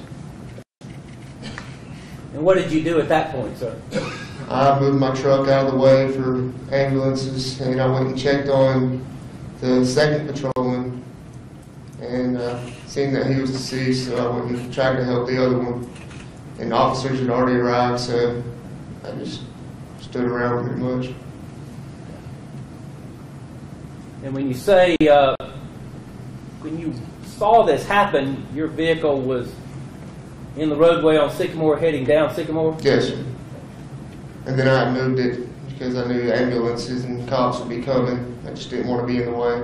How did you move it and position it? I pulled it into the apartment complexes on my right side and just did a little U-turn and parked it on the side. And then you got out and went and checked? Mm-hmm. Is that correct? Yes, sir. Now, let me ask you, if you can, after seeing the red SUV and seeing the patrol officer pull into the Cascades there, from your point of view, the fellow that did the shooting, where was he at the time you first saw him, and where was he positioned in reference to the red SUV? He was coming from the passenger side of the SUV, coming around the back end. And what did you watch, I guess, as he was heading towards Sycamore? How was he doing that? Was he walking? Was he running? What was he doing? It was a slow jog, wasn't no sprint or walking. He crossed the vehicles in front of the police officers, come up to the window and shot around in there. And did you see at all or hear at all the officer in that first officer in that first patrol vehicle do anything or say anything? No. Before the shooting? No. Do you recall at this time how many shots you might have heard at that first time? I'm not real sure. It's 4 years ago. I can't really remember. And after he shot into that window there, where did he go at that point when you said he basically stopped and looked your way and then looked down? Where was he at on Sycamore Drive in relation to the officer's vehicle? I would say the back driver's side of the police officer's vehicle, almost up to Sycamore Street. And when he looked up your way, could you tell whether he was looking at you or where he was looking? No, I'm not real positive on that. Did you see anything in his hand at that time? A gun? Did you tell what kind of gun it was or what it looked like? No. Before coming up to the window of the first officer and shooting, did you see a gun in his hand as he, from the time you saw him on the passenger side of the red SUV and jog up to the car? No, I didn't notice it. I just saw it as he pulled it out as he got to the police officer's car. It could have already been out. I'm not real sure. And from the position after looking your way and then looking down Sycamore, as he's headed down toward the other officer coming up, how did he make his way? Did he walk? Did he run? Did he jog? What did he do? It was a slow jog. And at that point, as he got to that other officer, what do you remember seeing and hearing at that time? I believe there was only one shot as he made it to the second officer, and it was in the driver's side window.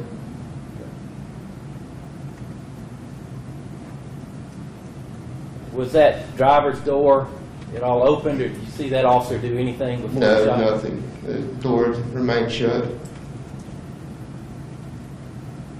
And that individual then proceeded down Sycamore the way you described? Yes, sir. Let me show you, sir, if I can, what's been marked as State's Exhibit and introduced as State's Exhibit number 10. There's a laser pointer in front of you there at the table. You recognize this as the area of West Broad and Sycamore Drive, sir? Yes, sir. And do you see Cascade on the river apartment complex? Yes, sir.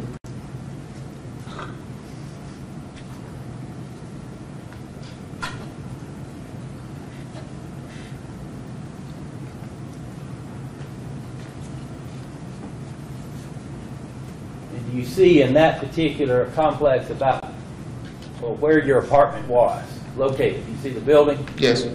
And where is that? Did you use a laser pointer to describe? Right there. For the record, as you're going on Sycamore, past this second entrance of Cascade is the first building on the left. Yes, sir. And as you face the building from the street, it's the apartment on the left. Is that correct? Yes, sir.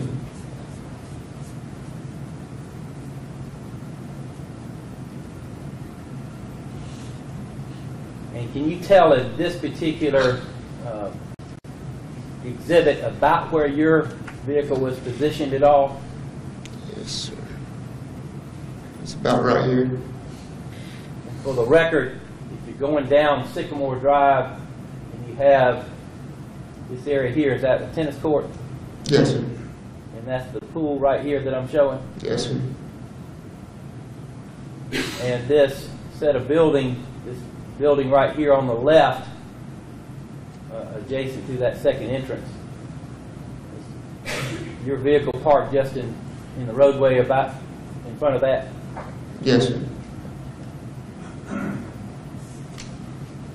Your Honor, at this time, I would need the lectern laptop.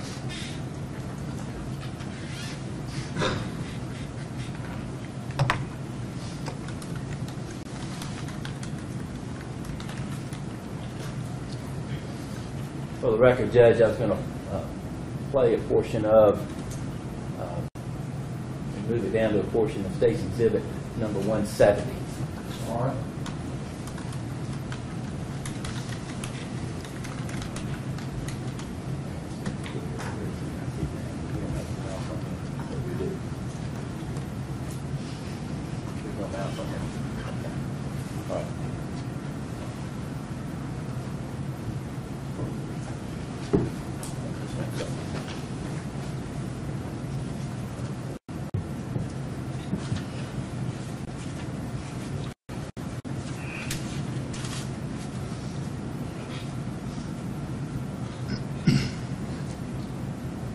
See that as Broad Street coming in and turn left on Sycamore? Yes, sir.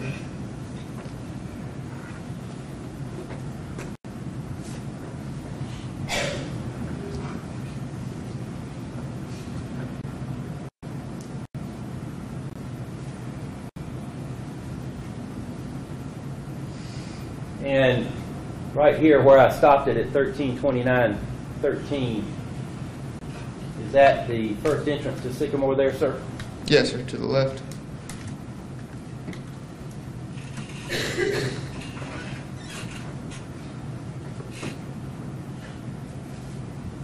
And is this that tennis court area that we talked about in State's Exhibit 10? Yes, sir.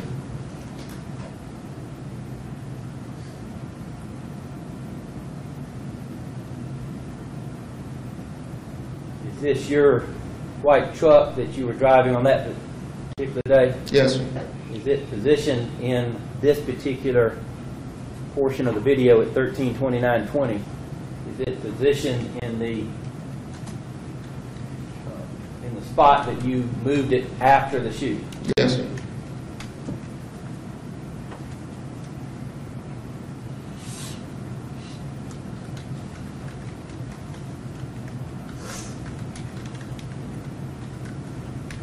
And sir, I'm going to start playing this video here. And can you tell me to stop when you get to the spot, when you get to the spot in the road that your vehicle was at the time of this shooting? Did you do that? Yes, sir. Let me ask you, and I should have asked you. After seeing the red SUV and the patrol vehicle pull in the Cascades there, did you stop your vehicle or did you continue moving it? No, I stopped. And if you will, would you tell me to stop as soon as the video gets to the point that your vehicle was at that showed exactly your vision there? Stop. Let me go back.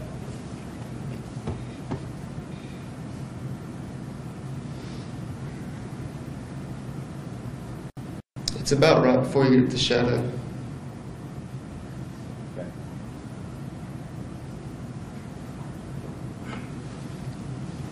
Yes, sir. Mayor, you.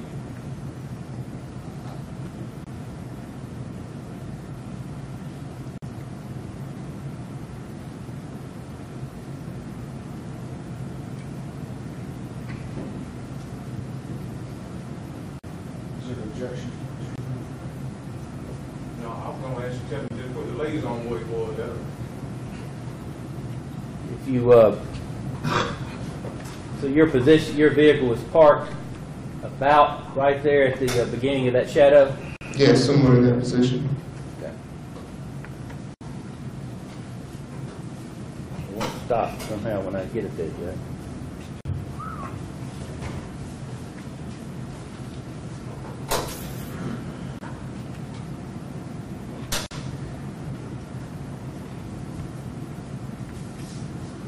All right.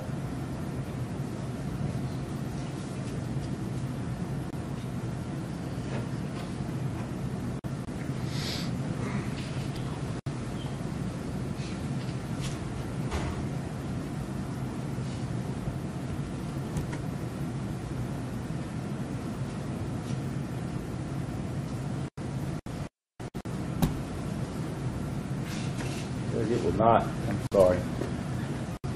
Somehow it's not stopping as it does otherwise when I get to that spot. So.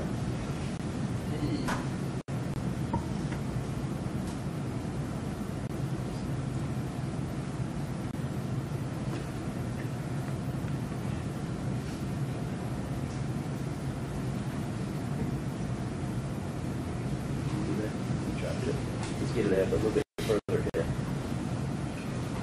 Is that about where it is right there? Yes, somewhere there. At 13:29:23? Yes, sir. And from there on the left, could you see basically into the apartment complex? And Yes, the sir. parking area as it goes in? Yes, sir. Your vision was not restricted to what's in this particular frame on the video, is that correct? No, sir. Okay. And can you show us on here where it is that the subject, after shooting the first officer, about where he came into the roadway and stopped and looked up Sycamore and then down Sycamore? He came about there. And at the time, of course, this particular vehicle Yeah, it was not there. was not there. The one that's in the roadway that has an officer looking into the trunk. Is that correct? Yes, sir. And from that spot there, when he ran down the road, did he run in the middle of the road, kind of to the left, or which way did he run? It was about the middle.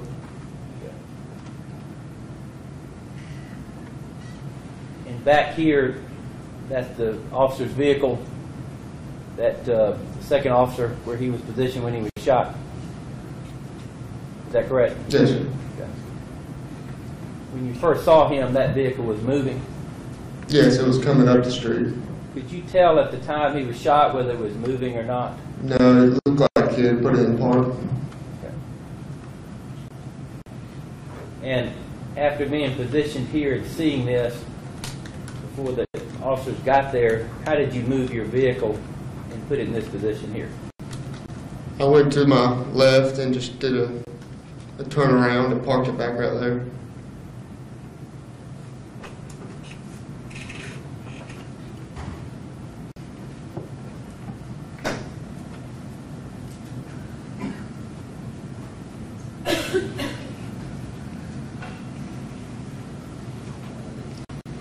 I switched to the Elmo on this side, Judge.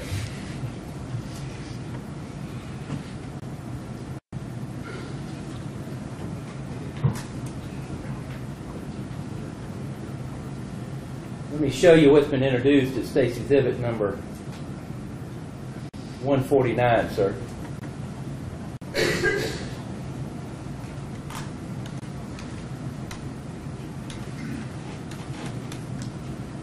Maybe a little bit clearer picture on your monitor than it is up on the screen as it's diffused a little bit. But is that the red SUV you've been referring to? Yes, sir. And is that the position it was in when you first saw that fella get out? Yes, sir. Okay. And the patrol officer's vehicle was right here, the first officer? Yes, sir. And about where was it that the individual did the shooting? Where was it? Can you show us with your laser about where he was when you first saw him? When you first saw the individual?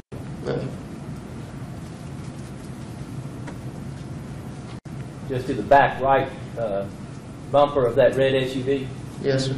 Do you recall basically what he was wearing, anything like that? Do you have any details about that? No, I cannot remember. Okay. And as he proceeded, you say he had a slow jog up to the officer's window there? Yes, sir. You did not see a gun at all until he pulled it out there at the window? No, sir, I didn't really pay attention. Okay. Did you see the gun when he pulled it out and shot, or? Yeah, whenever he got to the window, yes.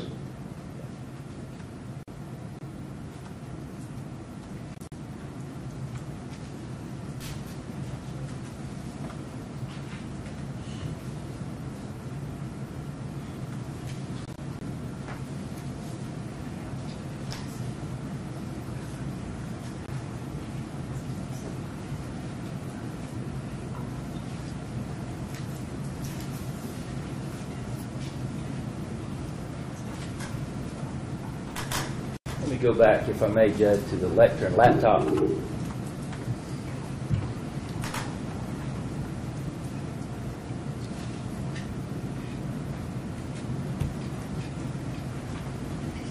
Sir, is that you in this video at 13:29:26? Yes, sir. That was you wearing a white ball cap? I mean, wearing a ball cap? Yes, sir. And at that time, where were you headed at this point? Check on the second officer. And when you went down to the second officer, what did you do to check on him, and what did you see? I just seen where he'd been shot in the neck and he wasn't breathing. So I came back up and told the other officers. Did you open the door or touch anything at that time? No, sir.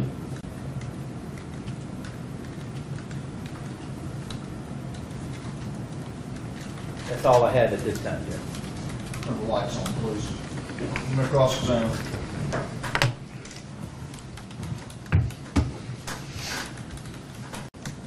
Before I proceed, Judge, can I get a same exhibit, sir?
That's all right.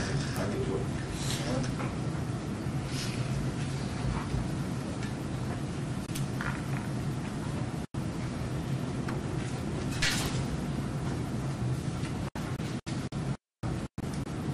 Morning, Mr. Holloway. Morning.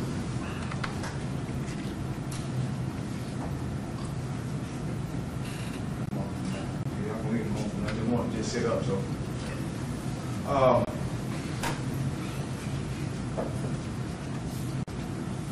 Ms. Holloway, when you was on the scene, did any officer get a written statement from you?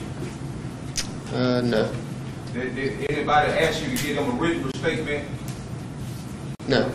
Did they ask you to come to the police department and do a live interview and record you? No.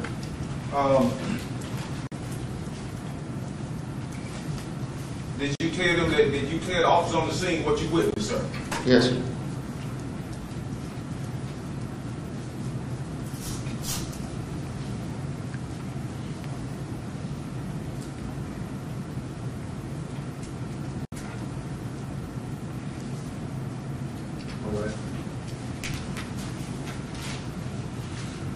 You did talk. Did you speak with an officer and any officer that got a written report from you?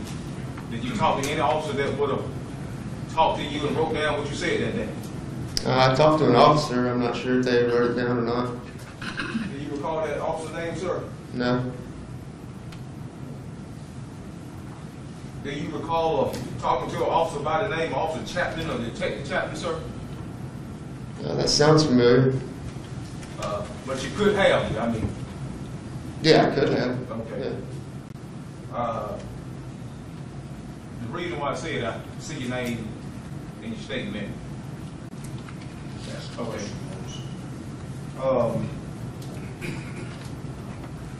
Do you recall telling the Officer Chapman or Detective Chapman that you saw a red vehicle on Sycamore Drive? Yes, sir. Okay. Well, crossover Sycamore. Yeah, crossover. Still down the light now, hit the lights and just don't have to come back up.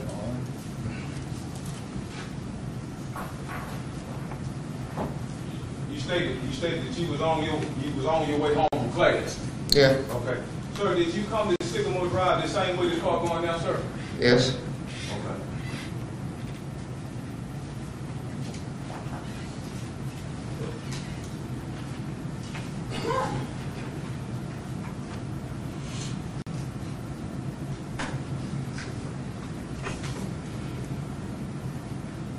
Sir, when you enter Sycamore Drive, did you see this taxi cab or whatever this vehicle is right there?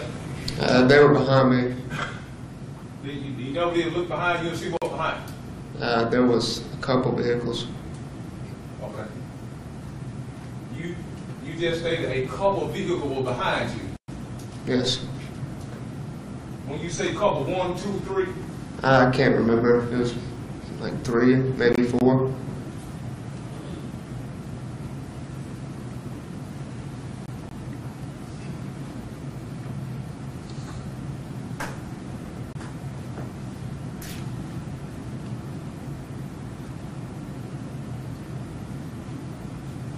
sir, did you see 2 police cars parked in the road talking to each other right here? Did you see 2 officers in the road talking to each other when you got on Sycamore Drive? No.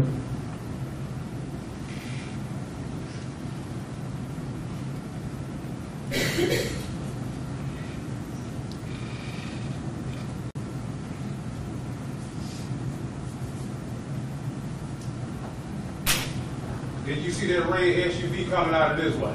With Yes. the white arrow? Yes. You stated that the officer, that the SUV had to avoid that officer. Yes. What you mean that the SUV had to avoid the officer? Tried to block the SUV, and the SUV went around the officer. Okay, so the officer was coming this way. Was the officer coming this way and the SUV was coming this way? I can't remember if the officer was coming out of Cascades or coming down Sycamore. I believe he was coming out of the Cascades.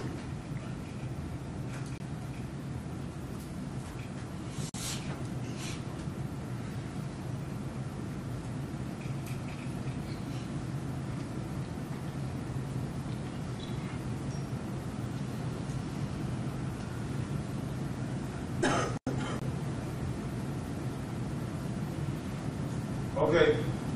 Now, when you say the SUV, the officer tried to block the SUV, they had to avoid. So, I mean, what did the SUV do? Went around the cop car. He went around the cop car, right? And that officer had to come around and get behind him, right? To get behind him? Yes.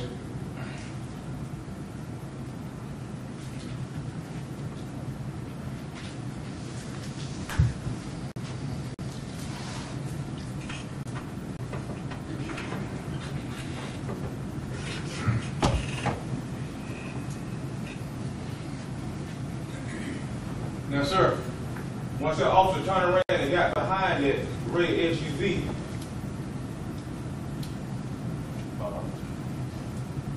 when the officer turned around and got behind the SUV, what did the officer do? Stop where that left police car is. He stopped right there. Did they ask for the same exhibit? I need the pictures.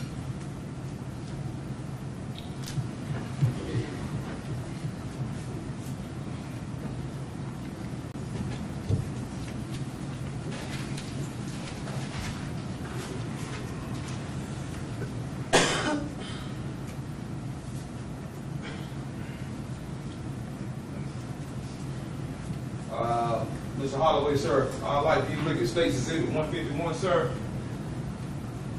When that officer turned around and got behind the SUV, is this what it looked like? Do that picture look like what you saw on March 22nd, 2011? Yes. Okay. Now you said,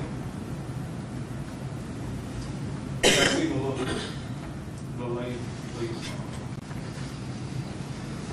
You know, is Is there a black laser? Yeah, that's the it possible we can get one so we both have, I'm not sure. Is there another laser available? Look, time for someone. Okay. Thank you. Ms. Holloway, now when you seen me get out the SUV, black male, you said he was coming back through this way jogging like this toward the police car. Is that correct, sir? Yes. Okay, in this space here, you stated you did not see a gun in my hand. Is that correct? No, I wasn't paying that close attention. But from what you see, did you see a gun in my hand? Yes, when you got to the police car. Before I got to the police car, did you see a gun? No, I wouldn't. I don't recall.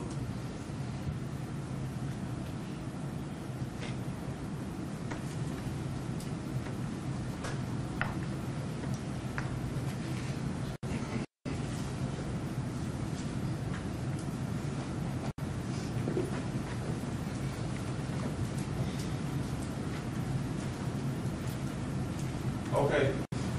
Do you recall seeing the officer grab me, come through that window and grab me? No. So you don't recall seeing the officer grab me?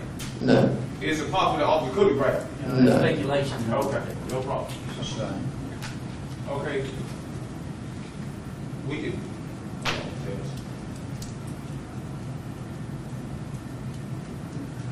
Okay.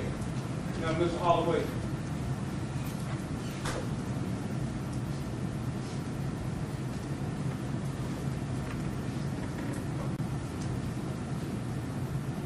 That police car right there. You stated that you saw me shoot the police in this car here, the first car. And you stated that I started coming down Sycamore Drive. Is that correct? Yes. Okay. Was I right here in the middle? Was I on this side of the road or this side of the road, kind of in the middle between what was it? Kind of in the middle. So I wasn't way over here. No. Sir, I missed that. No. So I went in this lane here. So it was like right in here. It was somewhere in the middle. Okay, you said I was jogging that while walking down the road. What was it? You were jogging. Say. Now you see this car, you said it was coming from back there. Isn't it true that car was coming up the road driving from back this way? Yes. So the car wasn't just sitting there in the road when you first saw it? No.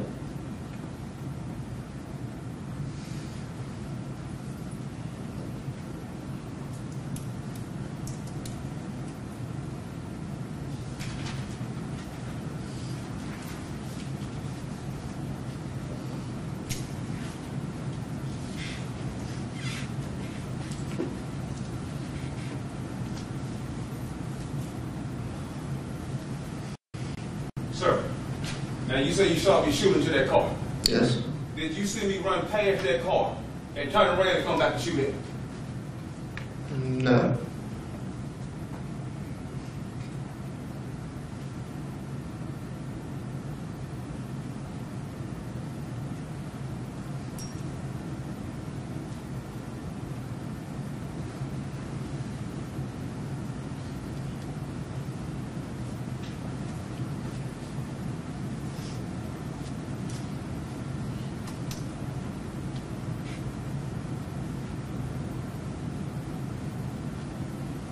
Go for the court, Your Honor.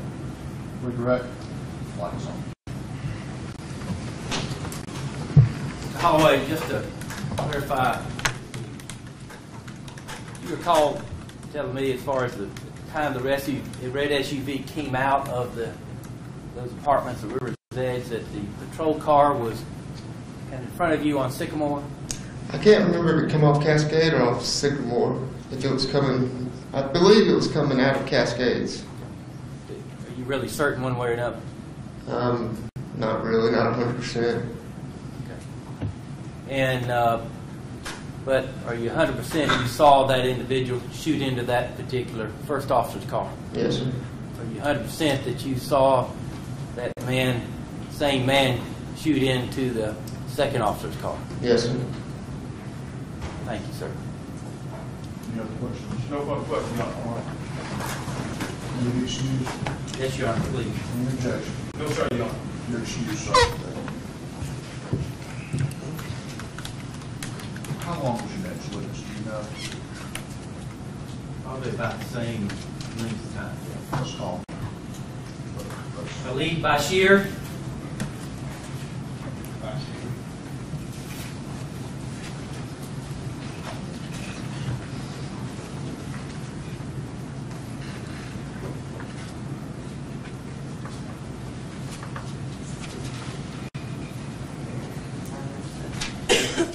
Retrieve the exhibits, please.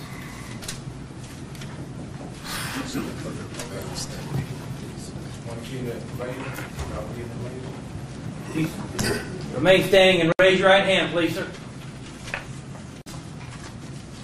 You solemnly swear the testimony you're about to give the court in this matter of State versus Jamie Donnell Hood will be the truth, the whole truth, and nothing but the truth, so help you God. Would you have a seat, please?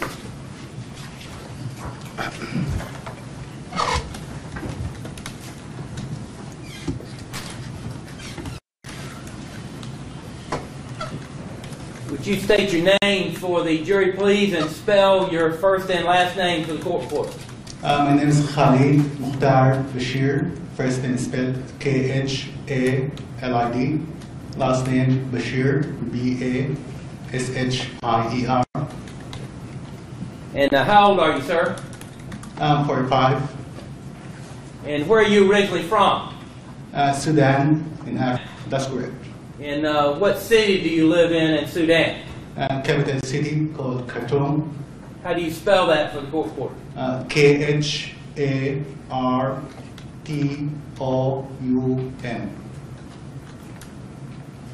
And did you travel from Sudan to come back here to testify? That's the case.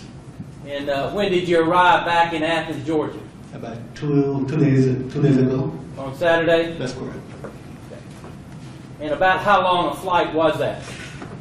Total timing will be about 22 hours. And how many connecting flights, if there were? Three. Now, you indicated that you grew up in Sudan, sir. And can you tell us a little bit about your educational background in Sudan?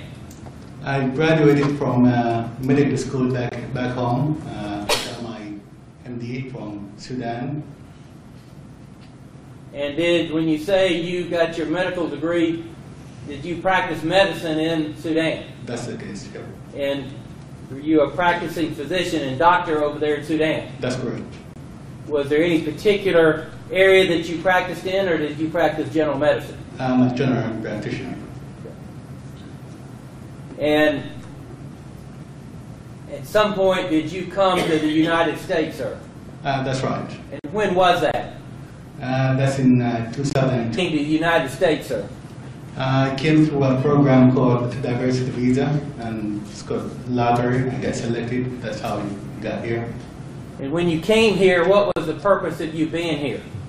My whole purpose is to take a United States medical license exam, and if I succeeded and became a doctor here in the United States, that's my full target. Being a doctor here in the United States, that's my full target. And can you tell us, if you will, when you first came here in 2002, where was it you lived in the United States, and what did you do? I was living in Virginia for 2008. Here in Athens, Georgia? That's correct. And did you study to take the exam to obtain your medical license here in the United States? That's correct. Have you been able to do that yet at all? You have done it. You have done it? Yep. And are you authorized to practice medicine in the United States? Not yet. Okay. Now, if you will, why did you come to Athens around 2008, sir? Athens around 2008, sir. In order to work and study. And to study to take the exam? That's right. And what kind of work did you do? Was it in the medical field or in some other field? I was a taxi driver. Okay. Now, were you in Athens in March of 2011? That's right. And at that time, where were you living? 200 Sycamore Drive, apartment 911. And what's the name of those apartments, if you recall? River Edge. And were you living with anybody at that time? With my brother. And at that time, were you working anywhere? Still, at that time I was a taxi driver. For what particular company do you recall? 5 Stars. And who owned that company? Hamad Nurain. How do you spell Nurain for the court reporter? Nourain. And at some point after 2011, did you leave Athens, Georgia, and the United States and go back home? That's right. And when was that? Left back home 8 months ago. And before that, I went there for about 1.5 years. Okay.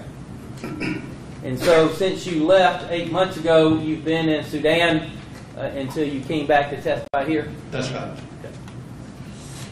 Now let me go back, if I can, to Tuesday, March 22nd, 2011. Did you have an occasion to be on Sycamore Drive at the time of a shooting to witness a portion of that shooting? That's right. It's me and Hamad. He was giving me a ride back home because my car is broke, and I asked him to give me a ride to my place. And we were driving along the road, and we were ready to make a left to Sycamore when we heard the first shot. Okay. And he was driving one of the vehicles? He was driving a Mazda, one of the nice 5-star. Do you remember the color of that at the time? It's black. And where were you positioned in the vehicle? Front passenger seat. Was anybody else in the vehicle besides you two? Just the two of us. And you said, as y'all were turning onto Sycamore, you heard a shot. Did you hear more than one at that time, or just one? And what happened after that? Where did y'all proceed? We were not sure whether it's a shot or not. I mean, it could be a tire. I mean, we heard something loud, so we proceed on to Sycamore Drive in order to get to my apartment. Somewhere along Sycamore Drive, about 200 feet, 250 from road, we looked onto our left side, and we saw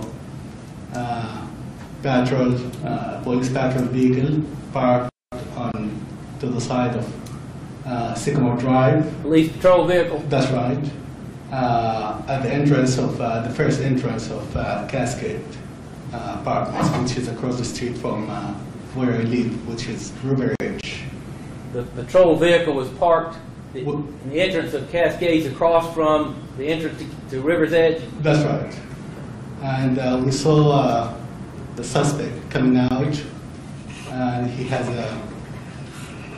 coming out of camp, went in front of the patrol vehicles which is parked on to Sycamore Drive,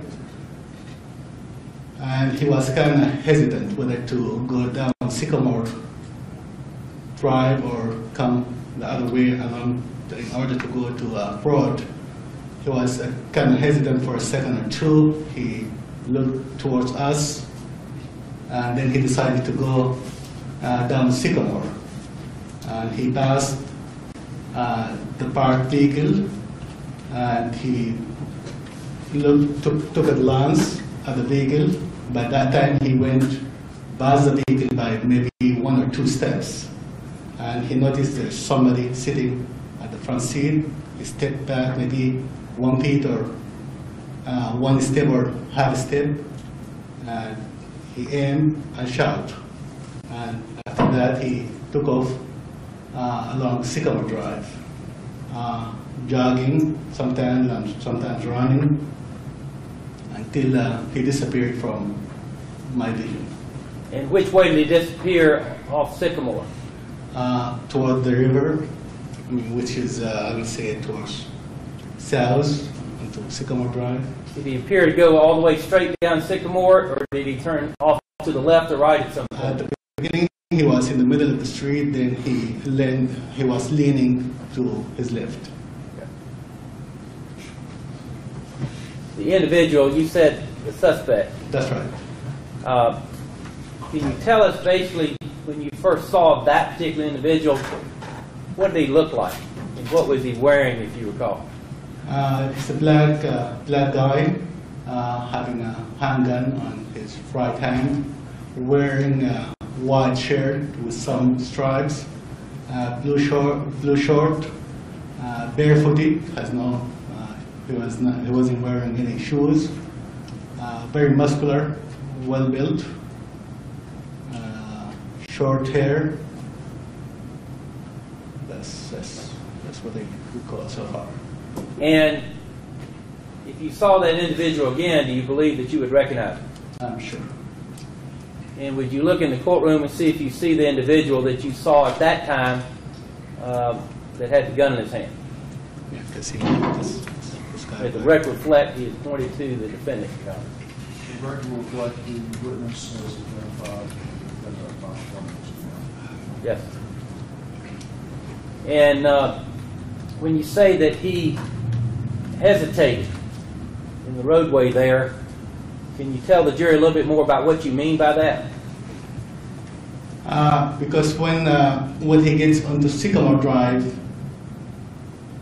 he was contemplating whether to go along Sycamore Drive, down Sycamore Drive, down to the river, or going up towards us, which would lead him towards Broad Street.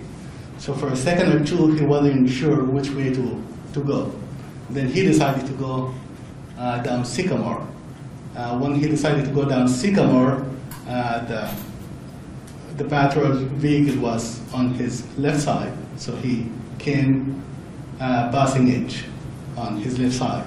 And he took a glance, and he saw the officer step backward, maybe half step or 1 step, and aimed through the window, and shot, and just kept on running on Sycamore Drive. And from what you saw, you'd indicated that basically as he got to that patrol vehicle that was on Sycamore, that he took a step or 2 steps past the driver's window there? Yeah, he wasn't, it looks like he wasn't aware there's somebody inside the vehicle, so he decided to go down Sycamore. So he took 1 or 2 steps, then he saw the officer, and he stepped back, maybe one step or half step, shot, and proceed on to Sycamore. So after going past, After going past the vehicle, he stepped back. he stepped back and did what? Aimed that shot. Do you recall how many shots it was that you saw or heard? I'm not quite sure. The door to that patrol vehicle, was it Was it opened at all in any way? No, it's closed. The You window. see, could tell that officer did anything before he was shot? I just heard the shot, but I can't see what's going on because Yeah. I was kind of diagonal from his vehicle. Let me show you what's been introduced as State's Exhibit number 10.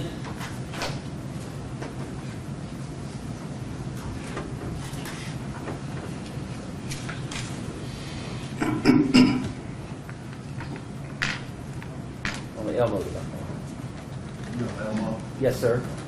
And then we'll go to the laptop here in just a minute, Joe.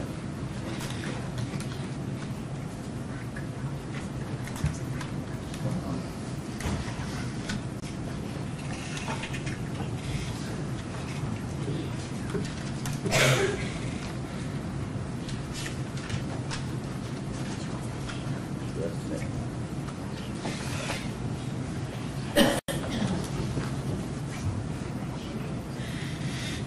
Sir, do you recognize that as the area of Broad Street and Sycamore Sycamore Drive coming down? That's right.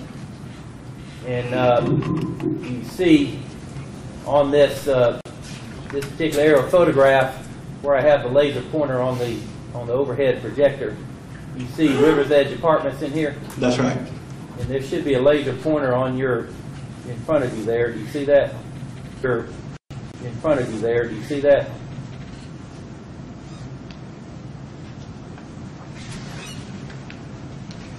Can you Yeah. show us in here where your apartment was? Right here. This is River. Where was your particular building? Can you tell in that particular aerial photograph? If I'm not mistaken, this one up here.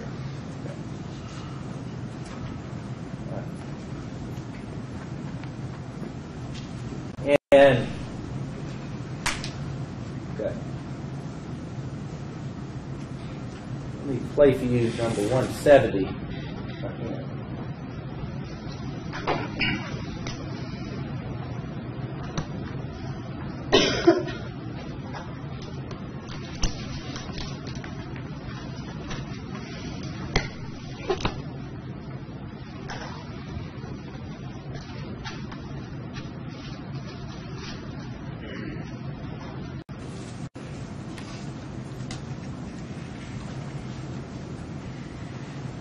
Pop up.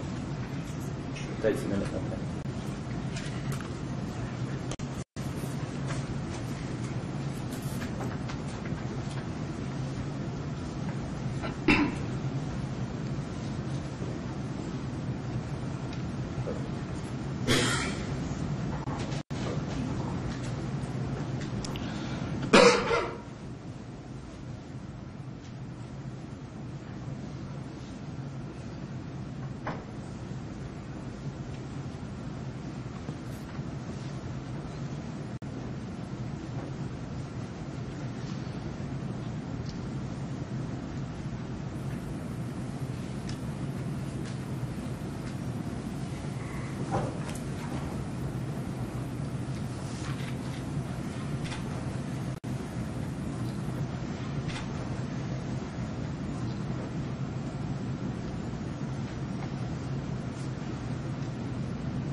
You recognize that as the intersection of Broad and Sycamore there, sir? That's right. And do you recall basically, if you do recall, about where y'all may have been when you first heard the first sounds that sounded like some sort of a... The intersection of Sycamore and Broad, somewhere. Okay. And y'all proceeded down... Sycamore Drive.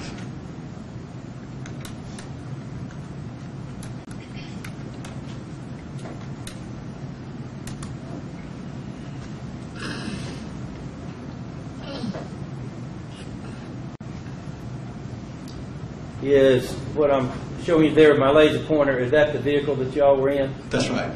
That's the 132916, the black van of some sort. Is that correct? Minivan, Mazda minivan. Mazda minivan. That's right. Is the door open on the passenger side there?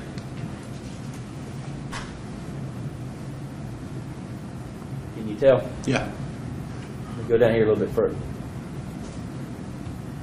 Yep.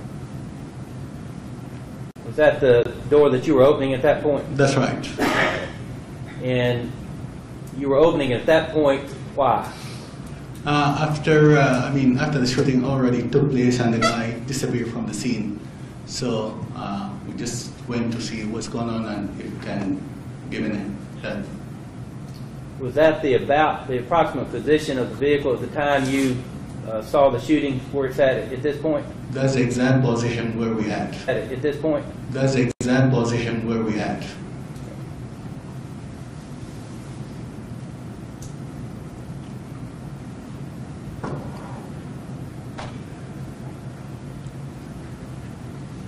And sir, at this point, in State's Exhibit number 170, 13, 29, 24, using your laser pointer, can you show us about where it was that you first saw the defendant, Jamie Donnell Hood? When the first time we saw him, he was coming from behind this patrol vehicle, and he went onto Sycamore Drive. This car wasn't there when we saw him first time. That police vehicle where the Was- officer's looking in the trunk at this point was not there. That's right. Okay. And about where was he in the roadway when you said he hesitated? About right here.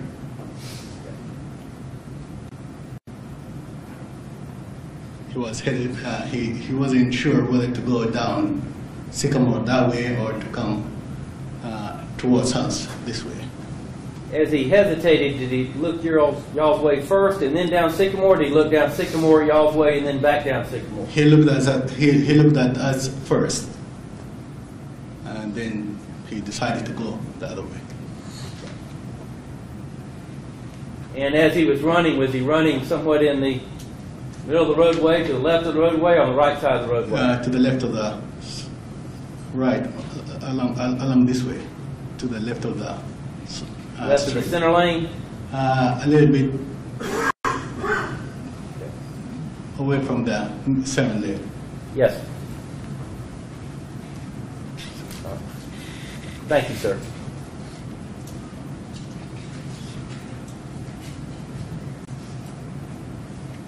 Oh, I'm sorry. Let me ask you one other thing, I guess.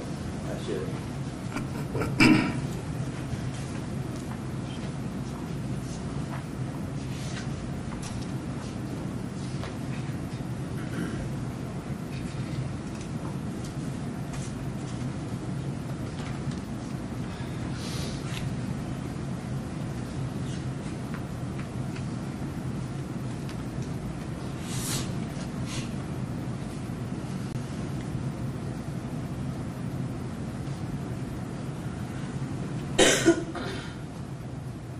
Right there, the individual in the video there at 13:29:53, is that you pointing down Sycamore? That's right.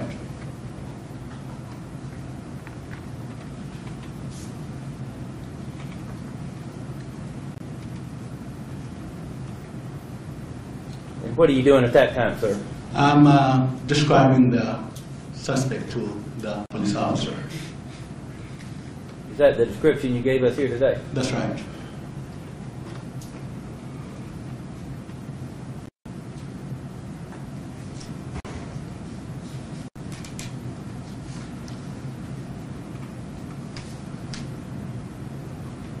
And this fella in the That's white Hamad. shirt, That's Hamad Marine was driving the vehicle. and he's in this frame at 13:30:12. He is to your left and a little bit to the behind you. That's right. Got looks like black warm-ups and a white shirt. That's right.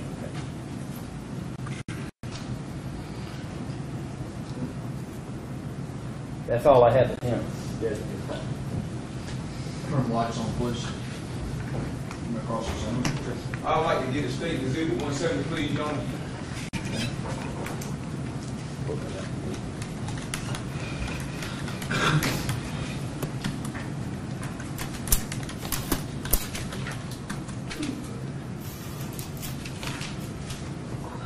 I'd like to use it, please.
Afternoon, Mr. Bashir. Good afternoon.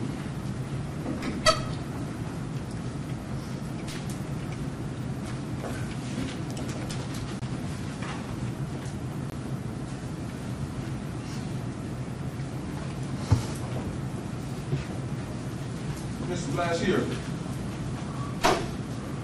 how many different officers that you give written reports to about what you allegedly seen on Sycamore Drive on March 22nd, 2011, sir?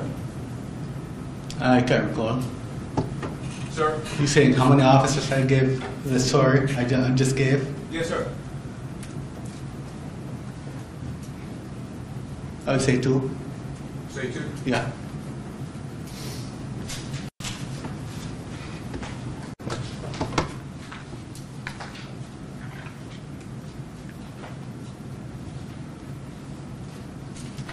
Did you talk to 4? Did you give 4 different officers your version of the story, sir?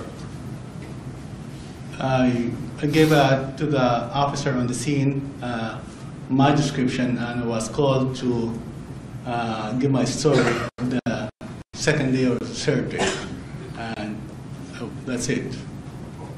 So you telling the jury you didn't get your story number 2 officers? That's what you telling the jury today? That's right. And what day did you give them officers your story, sir?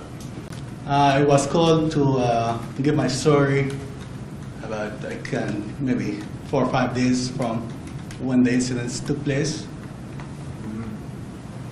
Then when I gave my story.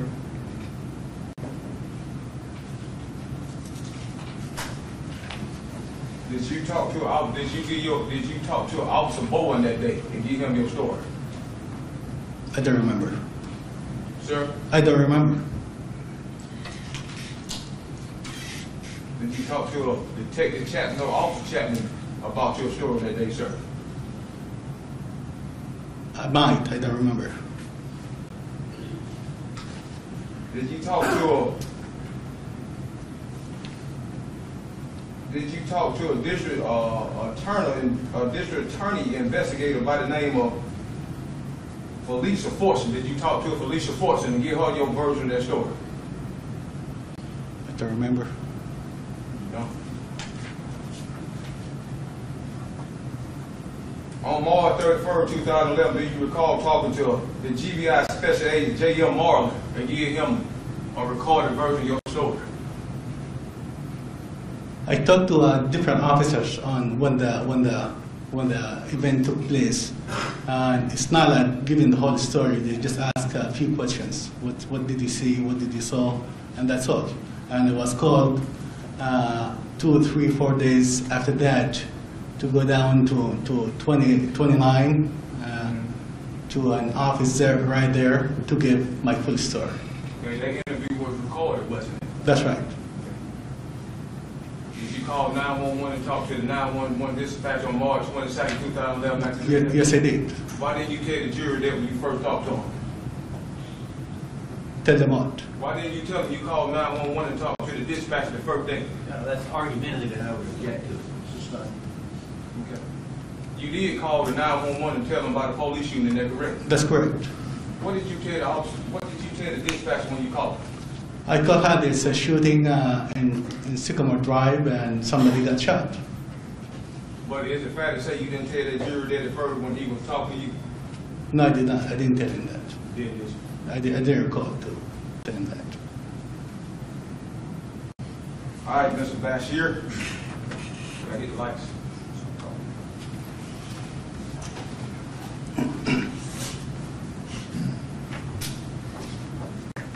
Now, Mr. Bashir, you stated that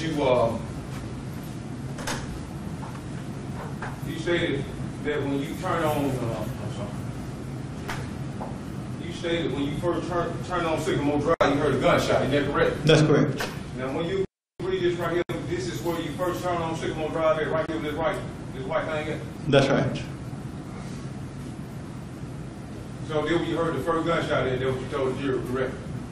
When I had the first gunshot, I was either just making a left or a little bit on Broad Street.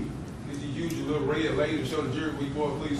If you can go back, if you don't mind. All right, back it up just a little bit. Yep.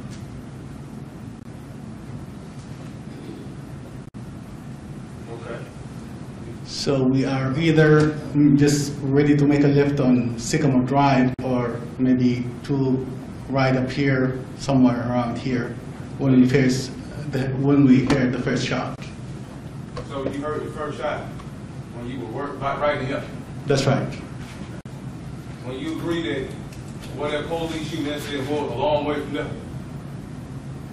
I'm sorry? I said, when you agree, you said you heard the first shot right in here. That's right. When you agree with the police, when you saw them police cars, that's a long way from this spot where this thing is. It's not a long way. I mean, we were driving. Okay. So you heard the first gunshot. That's right. You hadn't seen no police cars in them. You heard that first gunshot. No, we did not. Okay.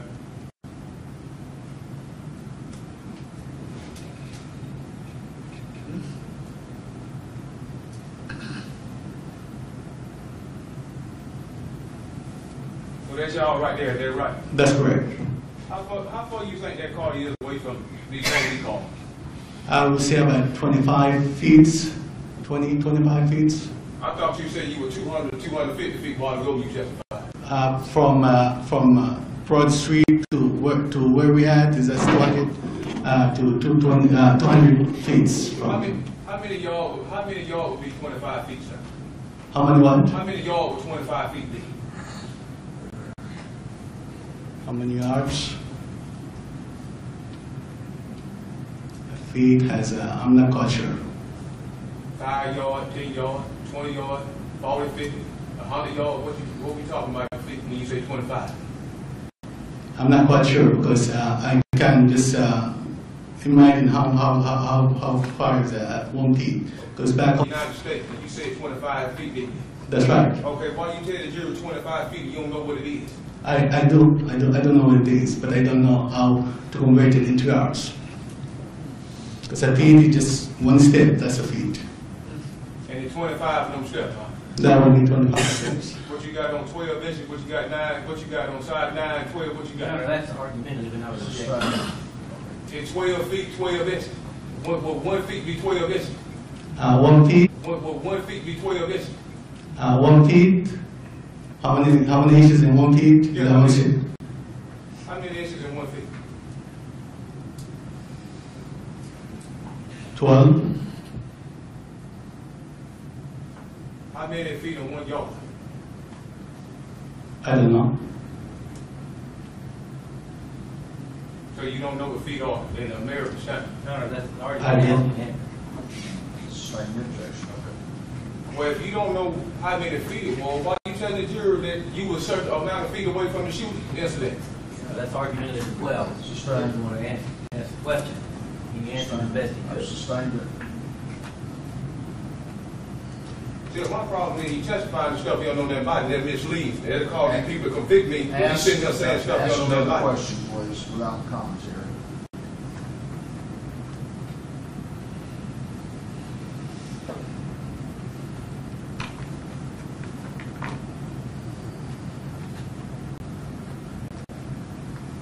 Mr. Bathsheba.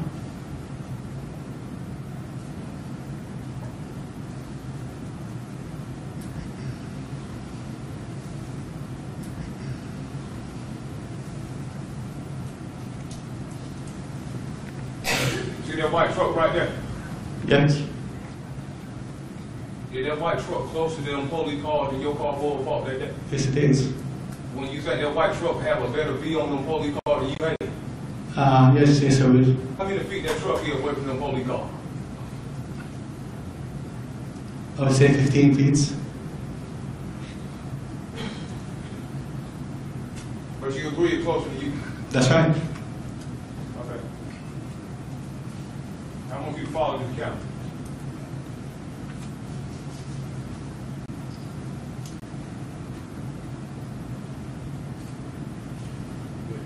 Shot.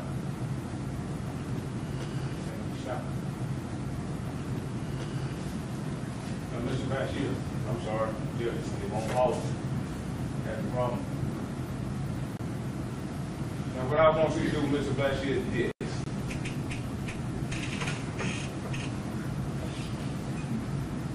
Officer Christian, police question, that second police call way on down now. That's right. When you agree, what did you, this the vehicle you was in? That's right. When you agree in this, right now we are, you can't see that second police car here again.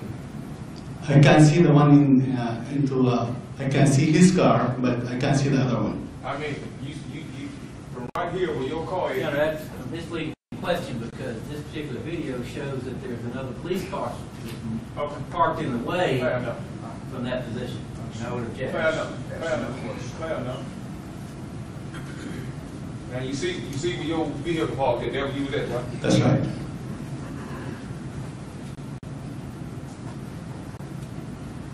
Now, that second police car right there, right? That's right. Okay. Now how far your vehicle was from that second police car? I would say about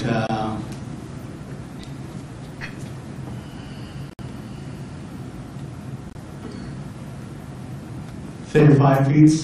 Sir? 35 feet. I just thought you told the jury you don't know what feet is. I mean, concept it into my brain. I know how feet is about this. That's feet. You just testified you don't know how many feet, how many inches in a yard. I mean, how many feet in a yard. So if you don't know how many feet in 1 yard, how can you be telling the jury how far you away But from that car? still I can imagine how far is the feet. I don't know how many yards in the feet, but I know what the feet is. Okay, would you testify to something you were not sure of? I'm sure about how far the feet is. Or you would think, I'm talking American. Where you say you from? Sudan, I'm not talking Sudan, I'm talking America.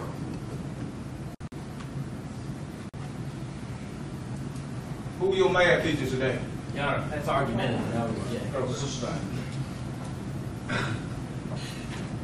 See, I just want to make sure you know math. And I sustain your objection. Ask another question.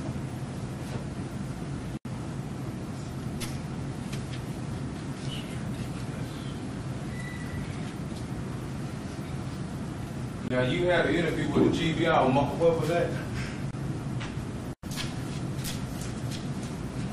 You had a live interview with the GBI on March 31st, 2011. Isn't that correct? that's correct. Now, during that interview, did you tell the agent that you were 300 feet back from that car?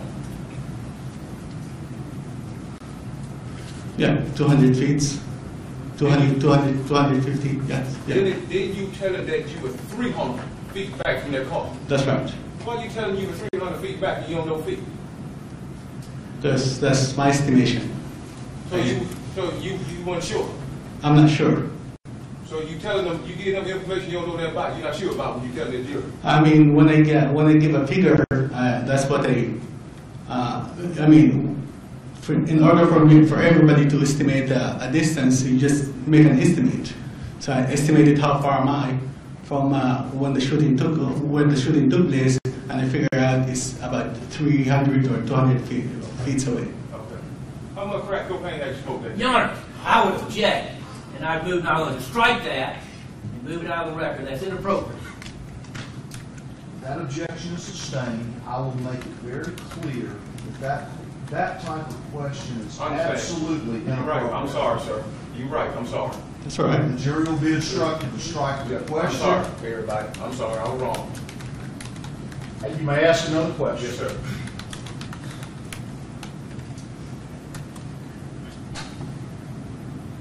Did you wear glasses on March 22nd, 2011? No. Did you drink alcohol on March 22nd, 2011? No, sir. Did any officer ask you, did you drink alcohol and you wore glasses? No, sir. So you told officer that you witnessed this police shooting incident, is that correct? That's right. Okay, did you give them a written report? No. Can you write it in English? Yes, I can. So nobody didn't offer you Did nobody offer to get a written report to you and you seen the police shoot? No. You didn't find that strange? No answer. Why are you looking at the prosecutor? He's not, Judge, and I would object to that question. Sustained.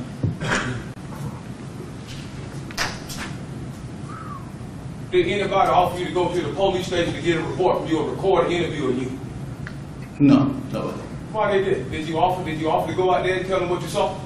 Your Honor, I would object it because misleading. You've already indicated he wound up giving an interview with the agent later. If he did that, and in fact he talked about it being recorded, so I would object to those questions being misleading. Judge, March 22nd, 2011, this happened. My problem is they're going to come here 8-9 days later after they come up with a theory. Then they want to record stuff. Frame the question as to a date and time, please.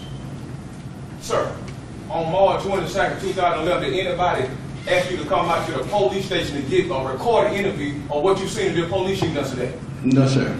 Did you offer to go out there to the police station and give them a recorded interview of what you saw on March 22nd, 2011? Yes, I did. I'm asking you, did you? Did you offer that? He answered the question.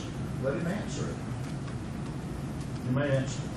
I was asked to come down there and to give my version of the story, which was recorded.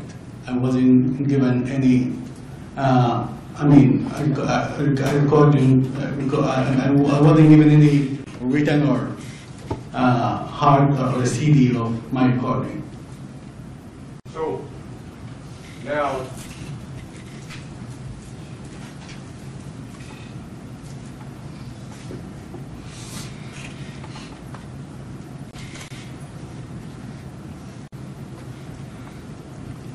Mr. Bashir, before you try to blackmail come out of Cascade Apartment and run down Sycamore Drive, how many police cars did you see on Sycamore Drive? I saw just two. Just two. Just two. You didn't tell the agent that different, did you? I saw two. When you called 911 and talked to the operator about what you saw, what did you tell her? I don't remember. I really don't remember. I told her, I told her that there's a shooting, there's a guy shot the police officer, and that's about it. Yeah, may I play the 911 call? It's very short, so I can refresh his memory. I think there's a foundation matter, Judge, in order to deal with all I that. thought I just did. I asked him. He said he don't remember, so I'm just gonna refresh his memory. You have to lay a foundation for that. People so much time, right?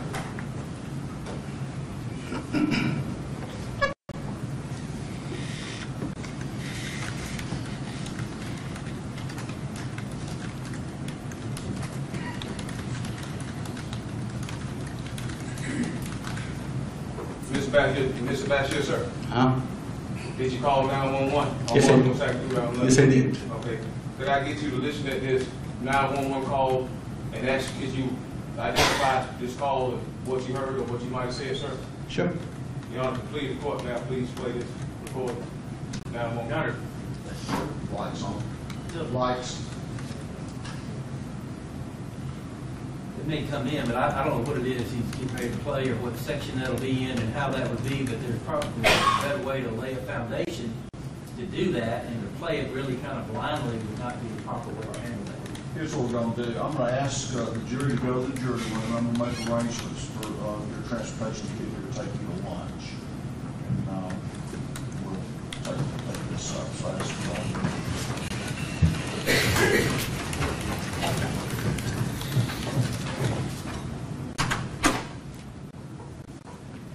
You have it ready?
met with him. We put it on meet yesterday, sir.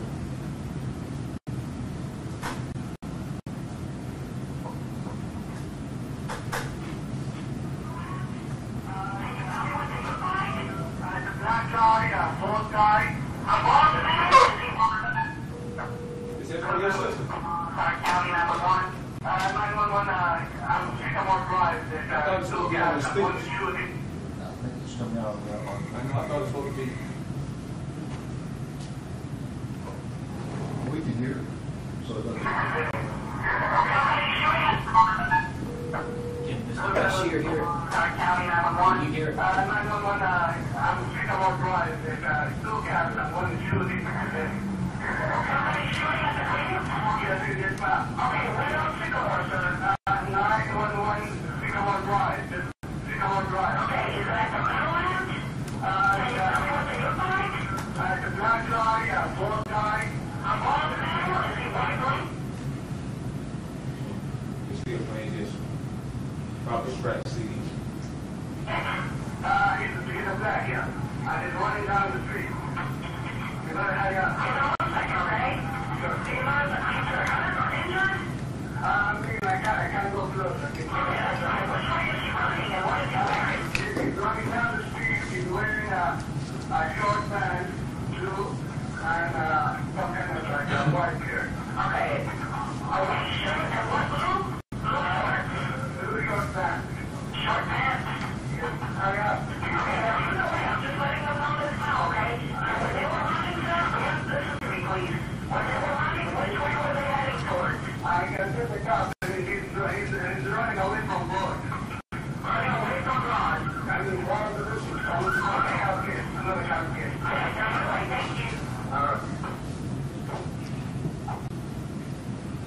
He said his CD was scratched. I think there's a portion of it that was not in there. And therefore, I don't know whether that's, they have to establish that there hadn't been any additions, there hadn't been any deletions, and apparently, Mr. had said there's a portion of it apparently was scratched. It looked like there was a skip in there at some point.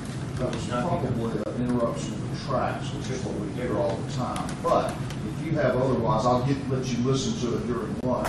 We could, but Mr. Hood just said there was a scratch. That's what he said, and that's what I understand. So, Yeah, every CD I got, Mr. Malone got. But just a moment. Is that on media or is that on CD? Sir? Is that, if you got that on a CD? Yeah, they come from them. He got it.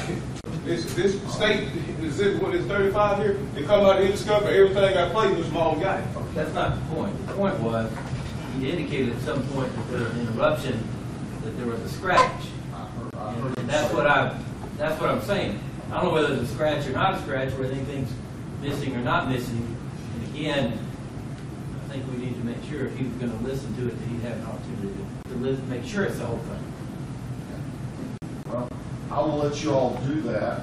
Yes. We'll reconvene at lunch, after lunch, and figure that out. Yes, sir. And I would suggest that perhaps you all listen to yours and I tell you what I do to speed it up for everybody, help everybody. I like to play his, it's the same thing. I'm pretty sure his don't got no scratch. I play his and play the same exact thing. That would please him, so he won't have to worry about no scratches and that being hid, because he already know about it. And I just like to play. Mr. Bashir, do you recognize that as being the call you made to 911? Yes, sir.